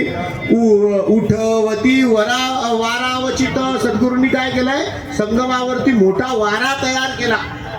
वारा अवचित तेने वृक्ष पडे पाहत पर्जन्य झाला बहुत. पाऊसही पाडला जोरजोऱ्यात. मुसळधार वरसत असे. सायनदेव होता जवळी. सेवा केली तये वेळी. केला आश्रय वृक्षास्थळी. वस्त्रे करून श्री गुरुसी. त्यांनी पहिली परीक्षा उत्तम पास झाले. त्यांनी काय केलं? श्री गुरूंना पाऊस लागतोय असं समजून स्वतःच्या शरीराची वस्त्रे केली. झाडाच्या खाली त्यांना बसवलं. आपल्या शरीराने झाकून धरलं. पाऊस लागू दिला नाही. अहो त्यांनीच निर्माण केलेला पाऊस आहे, आपण काय लागू देत नाही. पण भाव बघतो देव. त्यांनीच निर्माण केलेलं दही आपण वाहतो की नाही? त्यांनीच निर्माण केलेलं दूध आपण वाहतो की नाही? त्यांनीच सगळं निर्माण केलेलं आहे. हा ना, त्यांनीच सगळं निर्माण केलेलं आहे, पण तरी आपण त्यांनाच अर्पण करतो की नाही? भगवंत भाव बघतो, मी कुठे इथे येऊन दही निर्माण केलंय, त्यांनीच केलंय. आपण वाहतो की नाही, तो त्याच्यानेही आनंद वाटतो. भगवंताला त्याच्याने सुद्धा काय वाटतो? आनंदच वाटतो. पंचामृत काय आपण निर्माण केलं का? त्यांनीच केलं. वाहतो की नाही? हा नैवेद्याचा प्रसाद काय मी साखर गोडी निर्माण केली काही नाही, त्यांनीच केली. पण वाहतो त्याचाही आनंद आहे. सद्गुरू सायनदेवांनी शरीराची वस्त्र केली, सद्गुरूंना राखून धरलं. ऐसा करी एक भावे येणे परिबी याम दोन. याम म्हणजे काय? प्रहर. 2 प्रहर पुढे गेले या पावसामध्ये. पर्जन्य आला, महाक्षोभण, अनिक वारा उठवण, वाजे शीत अत्यंत, खूप थंडी वाजायला लागली. श्री गुरूंनी त्यांना सांगितलं, सायनदेवा आता एक काम करा, इथून आश्रमात जा. रात्र झाली आहे फार, आश्रमात जा आणि जाऊन काय करा, आश्रमामधून निखाऱ्यांनी भरलेलं वाडगं घेऊन या. शेकोटी करायला इथे निखारे घेऊन या आश्रमात जाऊन, कारण तेव्हा काय लाईटर नाही आहे. पहिला प्रज्वलित अग्नी आहे, त्याच्यावरून दुसरा पेटवावा लागणार आहे. लाईटर आहे का? नाही आहे. मग आता निखारे घेऊन या. सद्गुरूंनी सांगितलं, ते अग्नी निर्माण करू शकतातच, पाणी पाडू शकतात, वारा आणू शकतात, पण भक्ताची परीक्षा बघायची आहे की नाही. त्याला सांगितलं जा. अंधाराची वेळ आहे. त्यांना सांगितलं जायचं, पण एक काम करायचं, उजव्या डाव्या बाजूला बघायचं नाही, इथून सरळ निघायचं आणि सरळ परत यायचं. सायनदेव निघाले, पण माणसाचा स्वभाव आहे, जे करू नको तेच तो करायला घेतो. त्याला सांगितलं आपण इथे हात लावू नको, की आपलं वाटतं लावून तर पाहू काय होतंय. लहान मुलाला सांगा बरं, इथे हात लावू नको, तो पहिले थोड्या वेळाने आपली नजर चुकवून तिथेच हात लावणार. आपल्याला वाटतं सांगितलं नसतं तर बरं झालं असतं, याच्या लक्षात तरी आलं नसतं. आपण सांगून याच्या ही गोष्ट लक्षात आणून दिली. एक माणसाचा स्वभाव आहे. सायनदेव आश्रमात पोहोचले, निखारा हातात घेतला, परतीच्या वाटेवर येताना राहवलं नाही. म्हणे आजूबाजूला बघू नको. बघू तर काय, जसं उजव्या बाजूला बघितलं एक मोठा सर्प दिसला, घाबरून डाव्या बाजूला बघितलं तर त्याच्यापेक्षा महानाग दिसला. सायनदेव घाबरले, पळत सुटले. कसे तरी धापा टाकत सद्गुरूंपाशी पोहोचले. सद्गुरू म्हणतात, सांगितलं होतं ना बघू नको. माणसाचं सुद्धा असंच होतं. सद्गुरू चरणांवरचं चित्त आपण हलवलं की डाव्या बाजूला संसारातल्या काही व्यथा उजव्या बाजूला बघितलं की संसारातल्या नागासारख्या काही व्यथा हुसकारायलाच लागतात. तिथून सोडायचं म्हणून डाव्या बाजूला बघितलं तर अजून मोठमोठ्या पिढा इकडूनही तयारच असतातच की नाही. मग कथेचा बोध काय आहे? मार्ग कुठे सापडतो? सद्गुरू चरणांवर चित्त एकाग्र केलं की तो रस्ता सापडतो आणि भयही वाटत नाही. सद्गुरूंच्या चरणांवर चित्त एकाग्र असलं पाहिजे. सायनदेवांचं चित्त थोडं विचलित झालं, इकडून एक नाग तिकडून महासर्प. व्यथित झाला माणूस, आणि असा व्यथित झालेला मनुष्य रस्ता दिसेल तसा पळत सुटतो, धापा टाकतो, खूप प्रयत्न करतो आणि शेवटी जाऊन कुठे पोहोचतो? सद्गुरूंच्या चरणांवर. आणि तिथेच गेल्यावर त्याचं भय जातं, तेव्हा ते जात नाही. सद्गुरू त्यांना सांगताय, अरे तुला सांगितलं होतं इकडे तिकडे बघू नको. हे 2 नाग तुझ्या रक्षणासाठी पाठवले होते, तू उगाच बघून घाबरला. आयुष्यात हे असं होतं की नाही? काही गोष्टी आपल्या चांगल्यासाठी असतात, आपण उगाच त्याचं दडपण घेतो आणि घाबरून जातो आणि सैरा वैरा पळत सुटतो, है की नाही? एका माणसाने म्हणे, त्याची बायको होती. एका माणसाची कोण होती? बायकोला म्हणे माकडांची फार भीती वाटायची. म्हणून त्या माणसाने काय केलं, ती जिथे जिथे जाईल तिथे तिथे जाण्यासाठी एक कुत्र पाळलं. तिला सांगितलं नाही. ती जेव्हा बाहेर निघायची तो तिच्या मागे ते कुत्र सोडून द्यायचा. का? तो माकडं जावायला नको म्हणून, माकडांची भीती वाटायला नको, बाय कुत्र माकडं घालवी म्हणून सोडून द्यायचा. एक दिवस बायको धापा टाकीत घरी आली. अगं म्हणे काय झालं, माकडं मागे लागले का? नाही म्हणे, एक मोठं कुत्रच मागे लागलंय. अगं म्हणे कशाला पळत सुटली? तू पळतो म्हणून ते पळतय मागे, कारण ते तुझ्याच मागे राहावं म्हणून पाठवलंय. त्याला ट्रेनिंगच अशी दिली आहे की तुझ्या मागे थांबायचं, पण तू सांगितलं तर घाबरशील म्हणून सांगितलं नव्हतं. नुसतं तुझ्या मागे रोज पाठवलं होतं, ते बरेच दिवसापासून होतं. आज तू पाहिलं म्हणून तुला काय झालं, भीती वाटली. अगं ते तू पळतय, मग तू लांब नको निघून जायला डोळ्यापासून म्हणून तेही पळतय. तू त्याला घाबरून घरापर्यंत आली. बरं, ही 4 वेळेस येता येता पडली. म्हणजे सांगायचा मथितार्थ काय आहे की कधी कधी आपण आपल्यासाठी उत्तम असलेल्या गोष्टीला सुद्धा घाबरतो, भयभीत होतो आणि त्याच्यानी व्याधी वाढवूनच घेतो. सद्गुरू सांगणार, हे नाग तुझ्या रक्षणासाठी पाठवले होते, कशाला घाबरलास? तुला सांगितलं होतं भय वाटेल, बघू नको. तू बघितलंच कशाला उजव्या डाव्या बाजूला? तुला काय सांगितलं होतं, सरळ ये. ते नागही आले, सद्गुरूंच्या चरणांवर नमस्कार करून निघून गेले. अवधूत चिंतन श्री गुरुदेव दत्त. भगवंताच्या पायी अशी सगळी दुःख लीन होतात आणि आयुष्यातून निघून जातात. ते सांगणारी ही कथा आपल्याला, ही कथा काय सांगते? हेच सांगते. दुःख लीन होतात आणि निघून जातात, पण आपलं लक्ष चरणांवर राहिलं पाहिजे. सदंग्री कमळी दडो मुरडिता हटाने अडो, वियोग घडता रडो मन भवत चरित्री जडो. असं भगवंताच्या चरित्रावर आपलं लक्ष नेहमी असलं पाहिजे. तिथे चरणी आपलं चित्त लागलं पाहिजे, लागून राहिलं पाहिजे. अशी ही कथा सद्गुरू अशी ही कथा घडली. सायनदेवांची परीक्षा बघितली. सद्गुरू सांगतात सायनदेवांना, आता सायनदेव रात्रीचा वेळ उशीर झालाय, तिथेच राहिले. तिथेच राहिल्यानंतर सद्गुरू त्याला सांगतात, बाबा गुरुवाक्य प्रमाण आहे, त्याच्याने काहीही होऊ शकतं, पण ते एकाग्र चित्ताने केलं पाहिजे. सद्गुरू त्याला त्वष्टा पुत्राची कथा सांगतात. कोणाची कथा सांगतात? त्वष्टा पुत्राची. म्हणे अरे त्वष्टा हा ब्रह्मदेवाचा, त्वष्टा ब्रह्मा म्हणजे ब्रह्मदेवाचा एक पुत्र, त्याचा पुत्र. त्याला त्यांनी एका गुरुजींकडे शिकायला पाठवलं. आपण ही कथा पटापट बघतोय, पुढच्या कथेत जायचं म्हणून. विस्तारात खूप मोठी कथा आहे, मी मथितार्थाने सांगतोय. त्यांनी शिकायला पाठवलं, तो शिकायला गेला. तिथे गेल्यानंतर काय झालं, गुरूंनी त्याला सांगितलं की अरे आपली जी पर्णशाळा आहे, पर्णकुटी आहे, ती गळते. तू एक काम कर, अशी पर्णकुटी मला बनवून दे की जी कधीच गळणार नाही, कधी जीर्ण होणार नाही. हा म्हणे अशी कशी? 10 वर्ष झाल्यावरती RCC बिल्डिंग 2 वर्षात गळते. आपण कस का बनवायची पर्णकुटी जी कधीच गळणार नाही? हजारो वर्ष झाले तरी गळणार, किती पाऊस पडला तरी गळणार नाही. पण गुरुंनी सांगितलंय काहीतरी मार्ग असेल म्हणून तो म्हणाला ठीक आहे. एवढंच कशाला, तेवढ्यात गुरूंची पत्नी आली. ते समये गुरुची सती सांगत असे अति प्रीती. म्हणे मला एक कंचुकी पाहिजे. कंचुकी म्हणजे काय पाहिजे? वरती घालायला ब्लाऊज है ना, कंचुकी पाहिजे. कशी पाहिजे? म्हणे मी जाड झाले तर ती जाड झाली पाहिजे, आणि मी बारीक झाले तर ती माझ्या मापाची पण परत झाली पाहिजे. ती कधी जिरली नाही पाहिजे, कधी फाटली नाही पाहिजे, अशी बनवून दे म्हणे. ठीक आहे, आता तुम्ही म्हणताय तर काहीतरी मी शिकेल कशी करायची. कोण शिकवेल तर बघतो, शोधतो बा.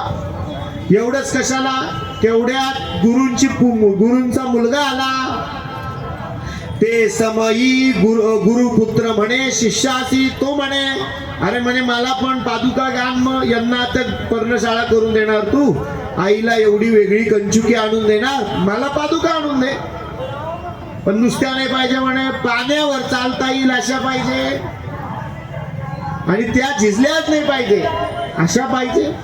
बरं, आता त्यांना हे आणून द्यायचं तर तुम्हालाही देऊ, शोधतो. निघाला जायला. तेवढ्यात गुरूंची मुलगी आली. गुरूंची मुलगी आली आणि म्हणे अरे म्हणे मला सुद्धा काहीतरी पाहिजे. म्हणे काय पाहिजे तुला?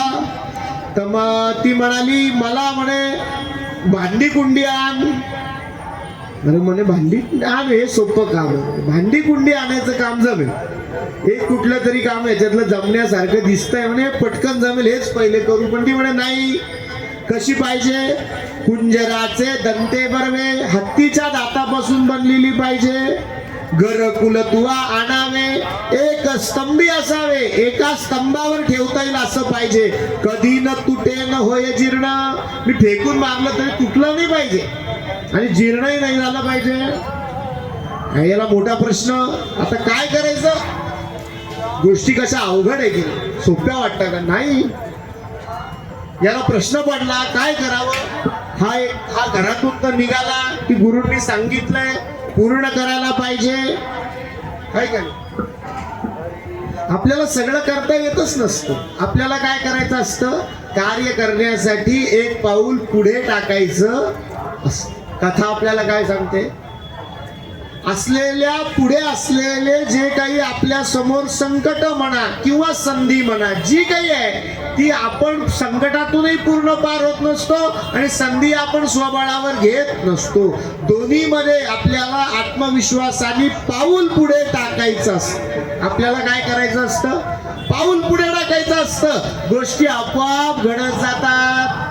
पण ते पाऊल आपण नाही टाकलं की गोष्टी घडत नाही. आपल्याला शक्य आहे तेवढे प्रयत्न करायचे असतात, है की नाही? हा यज्ञ चाललाय आपल्या इथे. आपण प्रत्येक ठिकाणी म्हणतो की नाही, करो मी यद्यद सकलम परस्मै. मला जेवढं शक्य आहे ना तेवढं मी करणार आहे. नारायणायती समर्पण, तुला अर्पण करणार आहे, है की नाही? असं काही नाही अहो. आंधळ्या माणसाने पोथी वाचलीच पाहिजे असं काही नाही. तर डोळे नाहीये ना. पण करो मी यद्यत सकलम परस्मै, त्याला जे शक्य आहे ते केल्याने भगवंत प्राप्त होतोच की. नाही होत असं थोडी आहे. ज्याला हात नाही त्याने हात जोडलेच पाहिजे असं काही नाही आहे.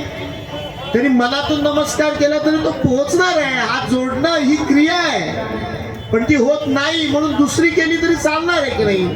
कष्टाची कथा या मुलाची, या गुरु घरातली कथा आपल्याला सांगते की त्यांनी आत्मविश्वासाने गुरूंच्या घराबाहेर पाऊल टाकलं की मी एक करेल.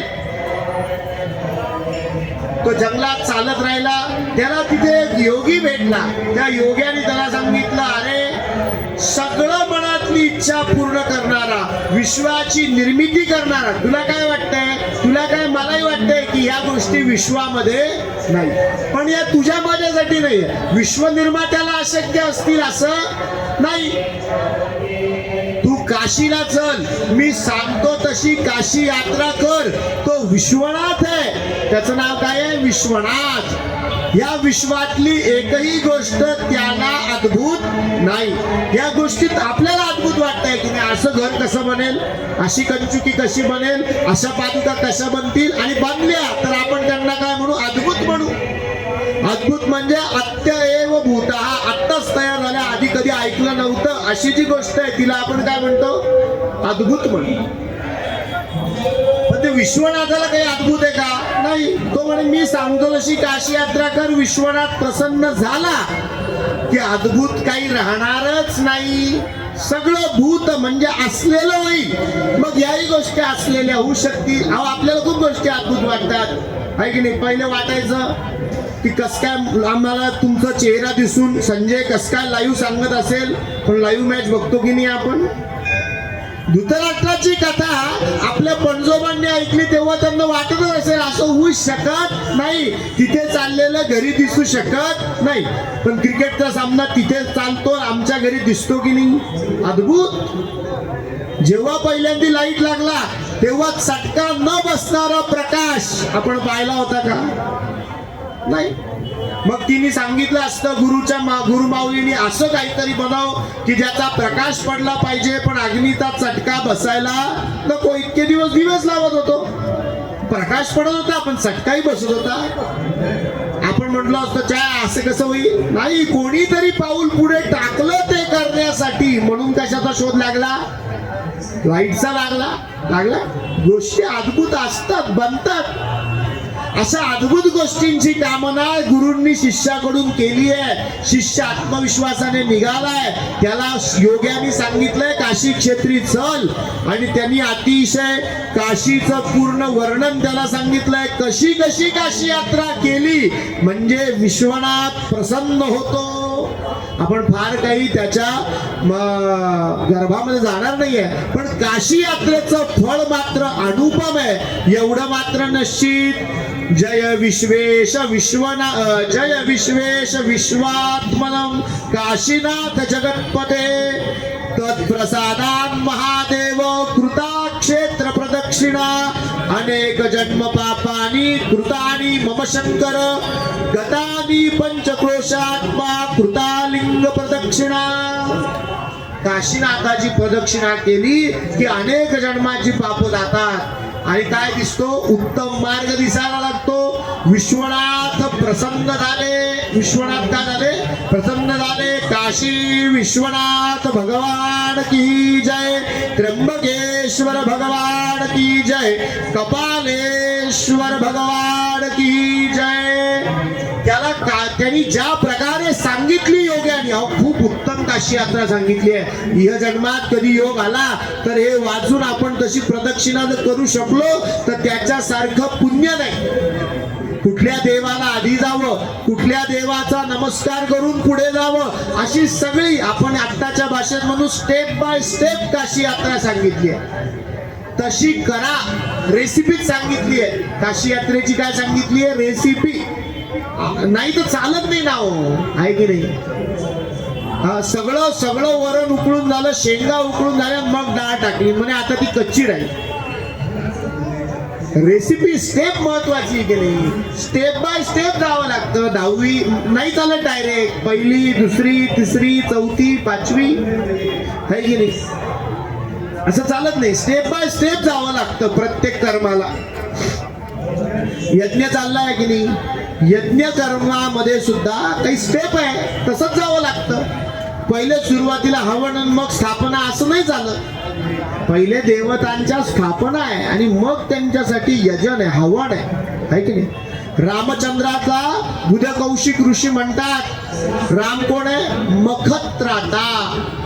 रामाचं वर्णन कसं आलंय, मखत्राता आलंय की नाही. रामरक्षा आपण म्हणतो, काय म्हणतो, मखत्राता. घ्राणम पातू मखत्राता. घ्राणम म्हणजे नाक, पातू म्हणजे रक्षण करावं. कोणी, मखत्राता असलेल्या रामचंद्राने. कोणी रक्षण करावं, माझ्या नाकाचं रक्षण कोणी करावं, सगळं सांगितलंय. शिरोमे राघव पातू. माझ्या डोक्याचं रक्षण कोणी करावं, राघव. विनाकारण नावं सांगितलेली नाही रामाची वेगवेगळी. मखत्राता असलेल्या रामचंद्राने माझ्या नाकाचं रक्षण करावं. का सांगितलं, या यज्ञ कर्मामधून उत्तमोत्तम पवित्र शक्ती तयार होतात, उत्तमोत्तम वायू तयार होतात आणि त्या यज्ञ नारायणाचा आपल्याला सान्निध्य लाभलं तर त्याच्याने आपली सबाह्य शुची होते. काय होते, शुची होते. आणि अशा यज्ञाचं जो रक्षण करतो त्या रामचंद्रांनी काय करावं, माझ्याही नाकाचं रक्षण करावं. पूर्ण होऊ देऊ नये, वाईट शक्ती माझ्या नाकात जाऊ देऊ नाही. घ्राणम पातू मखत्राता. सांगितलं की नाही. अहो या यज्ञ नारायणाच्या शेजारी कथा चालली आपली. यज्ञ नारायण भगवान की जय कथा चालली आहे. गुरुजी अतिशय उत्तम प्रकारे इथे यज्ञ कर्म करतायत. कशासाठी हो, विश्व कल्याणार्थ. कशासाठी चालू आहे, विश्व कल्याणार्थ. कोणाचा एकाचा संकल्प नाही आहे माझं हे व्हावं माझं ते नाही. आता विश्वात्मके देवे, सगळ्या विश्वाचं कल्याण व्हावं म्हणून यज्ञ चाललाय. कोणाच्या एकट्यासाठी चाललाय का, नाही. तो काय वैयक्तिक यज्ञ आहे का, नाही.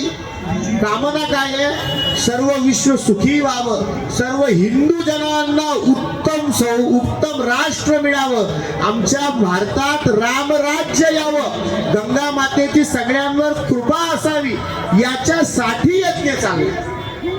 कशासाठी चाललाय, याच्यासाठी. घ्राणम पातु मखत्राता. वेगवेगळी विशेषणं दिली आहे बुध कौशिक ऋषींनी. अहो आपलं काव्य खूप समृद्ध आहे, विनाकारण ती नावं दिलेली नाही. राघवानेच का करावं, माझ्या शिराचं रक्षण राघवानेच का करावं. तिथे काय म्हटलंय, शिरोमे राघव पातू. राघव असलेल्या रामचंद्राने काय करावं, माझ्या शिराचं डोक्याचं रक्षण करावं. का, तर राघव म्हणजे कोण आहे, रघुच्या कुळाचा जो उत्तम शिरोमणी त्याचं नाव काय आहे? राघव. रामचंद्रांचं विशेषण आहे राघव. कुळाच्या शिरोमणी असणारा जो राम, त्यांनी काय करावं? माझ्या शिराचं रक्षण करावं. आहे का नाही? जागृती कुठून होते हो?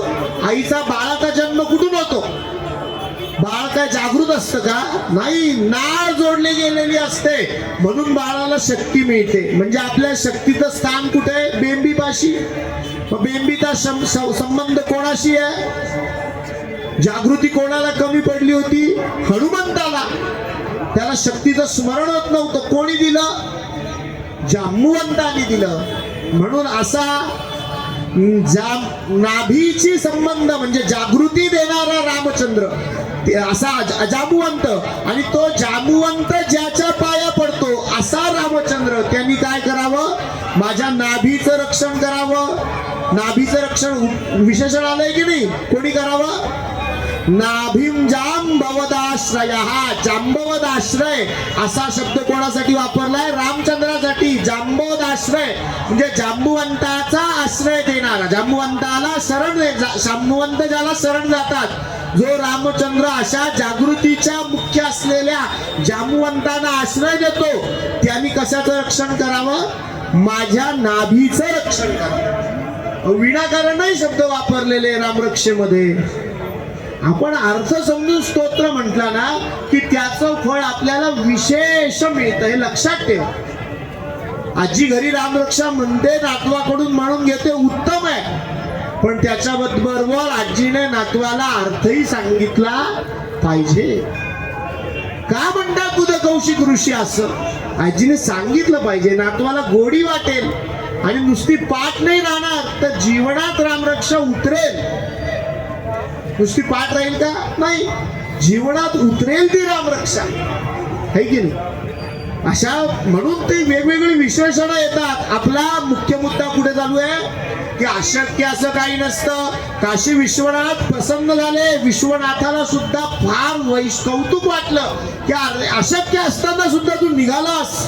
तुझ्या विश्वासाचं कौतुक, मग तुझ्या निर्मिती करण्याच्या इच्छेचं कौतुक. इच्छेचं कौतुक आहे की नाही त्याच्या, की मी निर्माण करू शकेल. गरज ही शोधाची जननी आहे. तशाही कंचुकीचा शोध लागेल, पण तसा विश्वास असला पाहिजे. तशाही पादुका बनतील, पण तसा विश्वास असला पाहिजे. तसाही पर्णकुटी बनेल, पण तसा विश्वास असला पाहिजे. है की नाही? बनेल तसं. निर्मितीचं कौतुक केलं आणि त्यांनी सांगितलं की अरे तुझ्या मनात निर्मितीची, निर्माणाची ओढ आहे. तुला आशीर्वाद देतो की तू विश्वकर्मा होशील. तू कोण होशील? या विश्वाचा निर्मिती करणारा, त्या विश्वामध्ये नाविन्य तयार करणारा कोण होशील? विश्वकर्मा. ज्याच्या मनात म्हणून नाविन्याची ओढ आहे त्याच्या त्याच्या ठिकाणी त्याला कोणाचा आशीर्वाद आहे? विश्वकर्म्याचा आशीर्वाद आहे. आणि महादेवाचा आशीर्वाद आहे. त्याच्याशिवाय नाविन्याची इच्छा मनामध्ये येत नाही. हा महादेवाचा आशीर्वाद आहे. त्याची ही कथा गुरूंनी कोणाला सांगितली? सायनदेवांना सांगितली.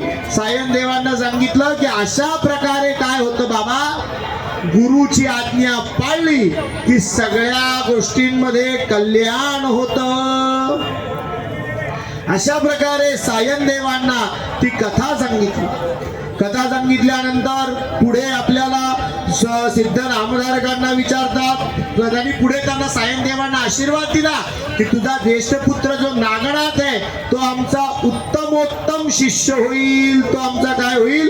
उत्तमोत्तम श्रेष्ठ होईल. ज्येष्ठ सुत नागनाथ तयावरी कृपा बहुत, कृपा निधी गुरुनाथ माथ हस्त ठेविती. सायनदेवाला सांगितलंय आणि सांगितलं तुझ्या कुळामध्ये वंशवंशी गुरुभक्ती राहील. म्हणून हे नामधारक जेव्हा पहिल्या दिवशी निर्वाण माणसं निघून म्हणत होते तुझ्यावर आमचं ऋण आहे, तर ते ऋण कशाचं आहे?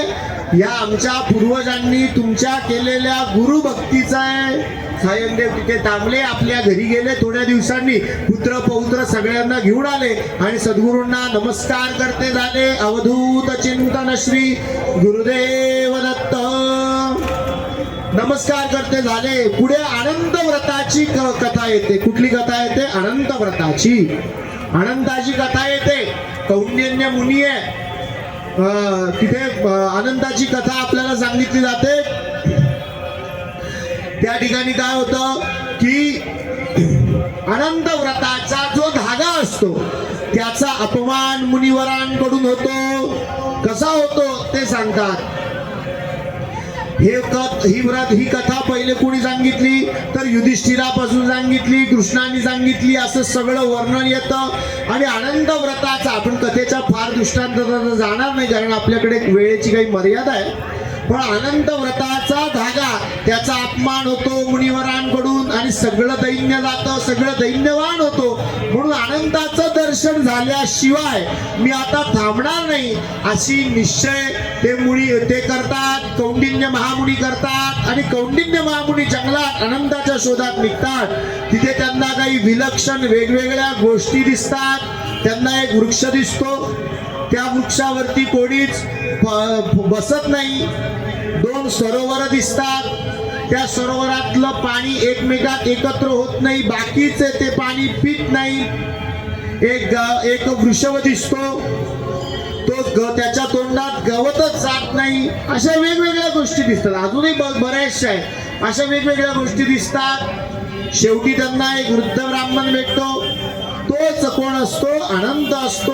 त्याच्याच योगाने अनंताचं त्यांना दर्शन होतं. दर्शन झाल्यावर ते विचारतात अनंत भगवान की जय, नारायण भगवान की जय. दर्शन झाल्यावरती ते त्यांना विचारतात की मला या सगळ्या वेगवेगळ्या गोष्टी दिसल्या त्या कोण होत्या ते सांगायला त्याला सुरुवात करतात. ते म्हणतात कौंडिन्य महामुनी तुम्हाला सांगतो तुम्ही जे बघितलं ते काय होतं सांगायला सुरुवात करतात. त्याच आनंद अरण्यात वृक्ष एक. कौंडिन्य मुनी त्यांना सांगतात मी काय काय बघितलं. ते काय काय सांगतायत? ते अनंत देवांना सांगतात मी काय काय बघितलं ते सांगतायत. अरण्यामध्ये वृक्ष एक, फल महाफलित आम्र देखिला, त्याची फळे पक्षी जाती, कोणी प्राणी न ताळती, कोणी त्याची फळं खात नव्हतं. पुढे येता मागुती देखिली धेनू सवत्स, एक गाय बघितली. तृण तेथे असे प्रबळ, परी तिचे तोंडी न कवळ. तिथे खूप गवत होतं पण तिला खाता येत नव्हतं. सरोवरे तेथे 2, अन्योन्य एकमेकात मिसळत नव्हती. मिसळली ते आणि जिथे ती पुढे मिसळली पुढे पाहिले मिसळती तेथे 2 उदक. कोणी ते पाणी पित नव्हतं. पुढे पाहिले अपूर्व एक वृषभ, एक महाथोर बैल होता. त्याचे मुखही नसे ग्रास, त्यालाही खाता येत नव्हतं. तो सर्व वेळ उपवासी होता. पुढे देखिला सुरस कुंजर, एक मदोन्मत्त, एक हत्ती बघितला मदोन्मत्त. सवीची देखिले गर्भदासी, एक गाढव बघितलं. ऐसा स्वामी मार्गेसी हिंडत सेवनासी, देखिला वृद्ध ब्राह्मण, नकळे याचा अभिप्राय, विस्तारोणी मध्ये सांगा भाव. म्हणे मला हे कळत नाही अनंता, हे मी का हे जे बघित गेलो हे थोडं वेगळं होतं पण का होतं ते मला सांगा. भगवंत सांगायला सुरुवात करतात. न कळे याचा अभिप्राय, विस्तारोण सांगा भाव. जगन्नाथ केशवा म्हणून चरणी लागला, कृपानिधी नारायण सांगत असे विस्तारण. ऐकत असे भक्त कौंडिन्य, वृक्ष तुवा जो देखिला. नारायण अनंत भगवान म्हणताय तुम्ही जो हा वृक्ष बघितला तो जो वृक्ष आहे तो कोण आहे? न वृक्ष तुवा जो देखिला, पूर्वी होता द्विजवर, तो मागच्या जन्मी ब्राह्मण होता. त्यांनी काय केलं? त्यांनी कोणालाही विद्या शिकवली नाही. पुढे शिष्य तयार केले नाही. आपली विद्या आपल्याकडेच ठेवली. नुसता ब्राह्मण असा विचार करू नका. एखादा उत्तम शिल्पकार आहे त्यांनी नाही शिल्पकला शिकवली. एखादा वेगवेगळ्या प्रकारे वेगवेगळ्या विद्यांमध्ये नैपुण्यवान व्यक्ती जो असतो त्यांनी जर ती विद्या पुढे दिली नाही तर त्याला अशी गती मिळते. तयासी ते वेदशास्त्र उन्मत्तपणे गर्वे थोर शिष्य वर्गाने सांगेसी तेने पापे वृक्ष झाला. आणि कसा झाला की आता त्याच्याकडे सगळे पण घ्यायला कोणीही येत नाही. आंब्याच्या फळांनी भरलेला आहे पण आता पक्षी ते फळ खात नाही, तसाच थांबतो एकटा, कोणी येत नाही असा वृक्ष झाला. तुवा देखिली धेनू संवत्स वासरासहित एक गाय पाहिली. पूर्वी होती भूमी निष्फळ ती दिली होती ब्राह्मणासी. निष्फळ भूमी होती म्हणून तिची पुढे काय झाली, गाय झाली. देखिला तुवा वृषभ तू एक बैल बघितला. पूर्वी विप्रत महाधनिक एक खूप धनवान व्यक्ती होता. केले नाही दानधिक, धन जास्त होतं दिलं नाही, वाईट कामातच वापरलं, सत्कर्माला दिलं नाही. मग तेने पापे ऐशी गती म्हणून बैल झाला. आणि कसा समोर सगळं गवत असताना न खाता येणारा झाला. गवत आहे पण त्याला ते खाता येत नाही असा झाला. तुवा देखिला सरोवरे तुवा दोन्ही मनसी देखिली नाही. पूर्वी होत्या दोघी बहिणी. ही जी तू दोन सरोवर बघितली जी एकमेकात मिसळत नाहीये आणि बाकीची प्राणी त्याच्यातलं कुठलंच काही घेत नाहीये का, म्हणे मागच्या जन्मी त्या दोघी बहिणी होत्या पण त्या काय करायच्या, त्यांना सांगितलं दानाने खूप पुण्य आहे. मग आपल्या घरी आता जेवण ठेवलं मग ब्राह्मण भोजन घालायचं म्हणून ती बहीण काय करायची, आपल्या दुसऱ्याच बहिणीला मेहून म्हणून बोलवायची, ही बहिणीला बोलवायची. असं दोघांमध्ये चाललं होतं. असं चालत नाही, असं चालत नाही.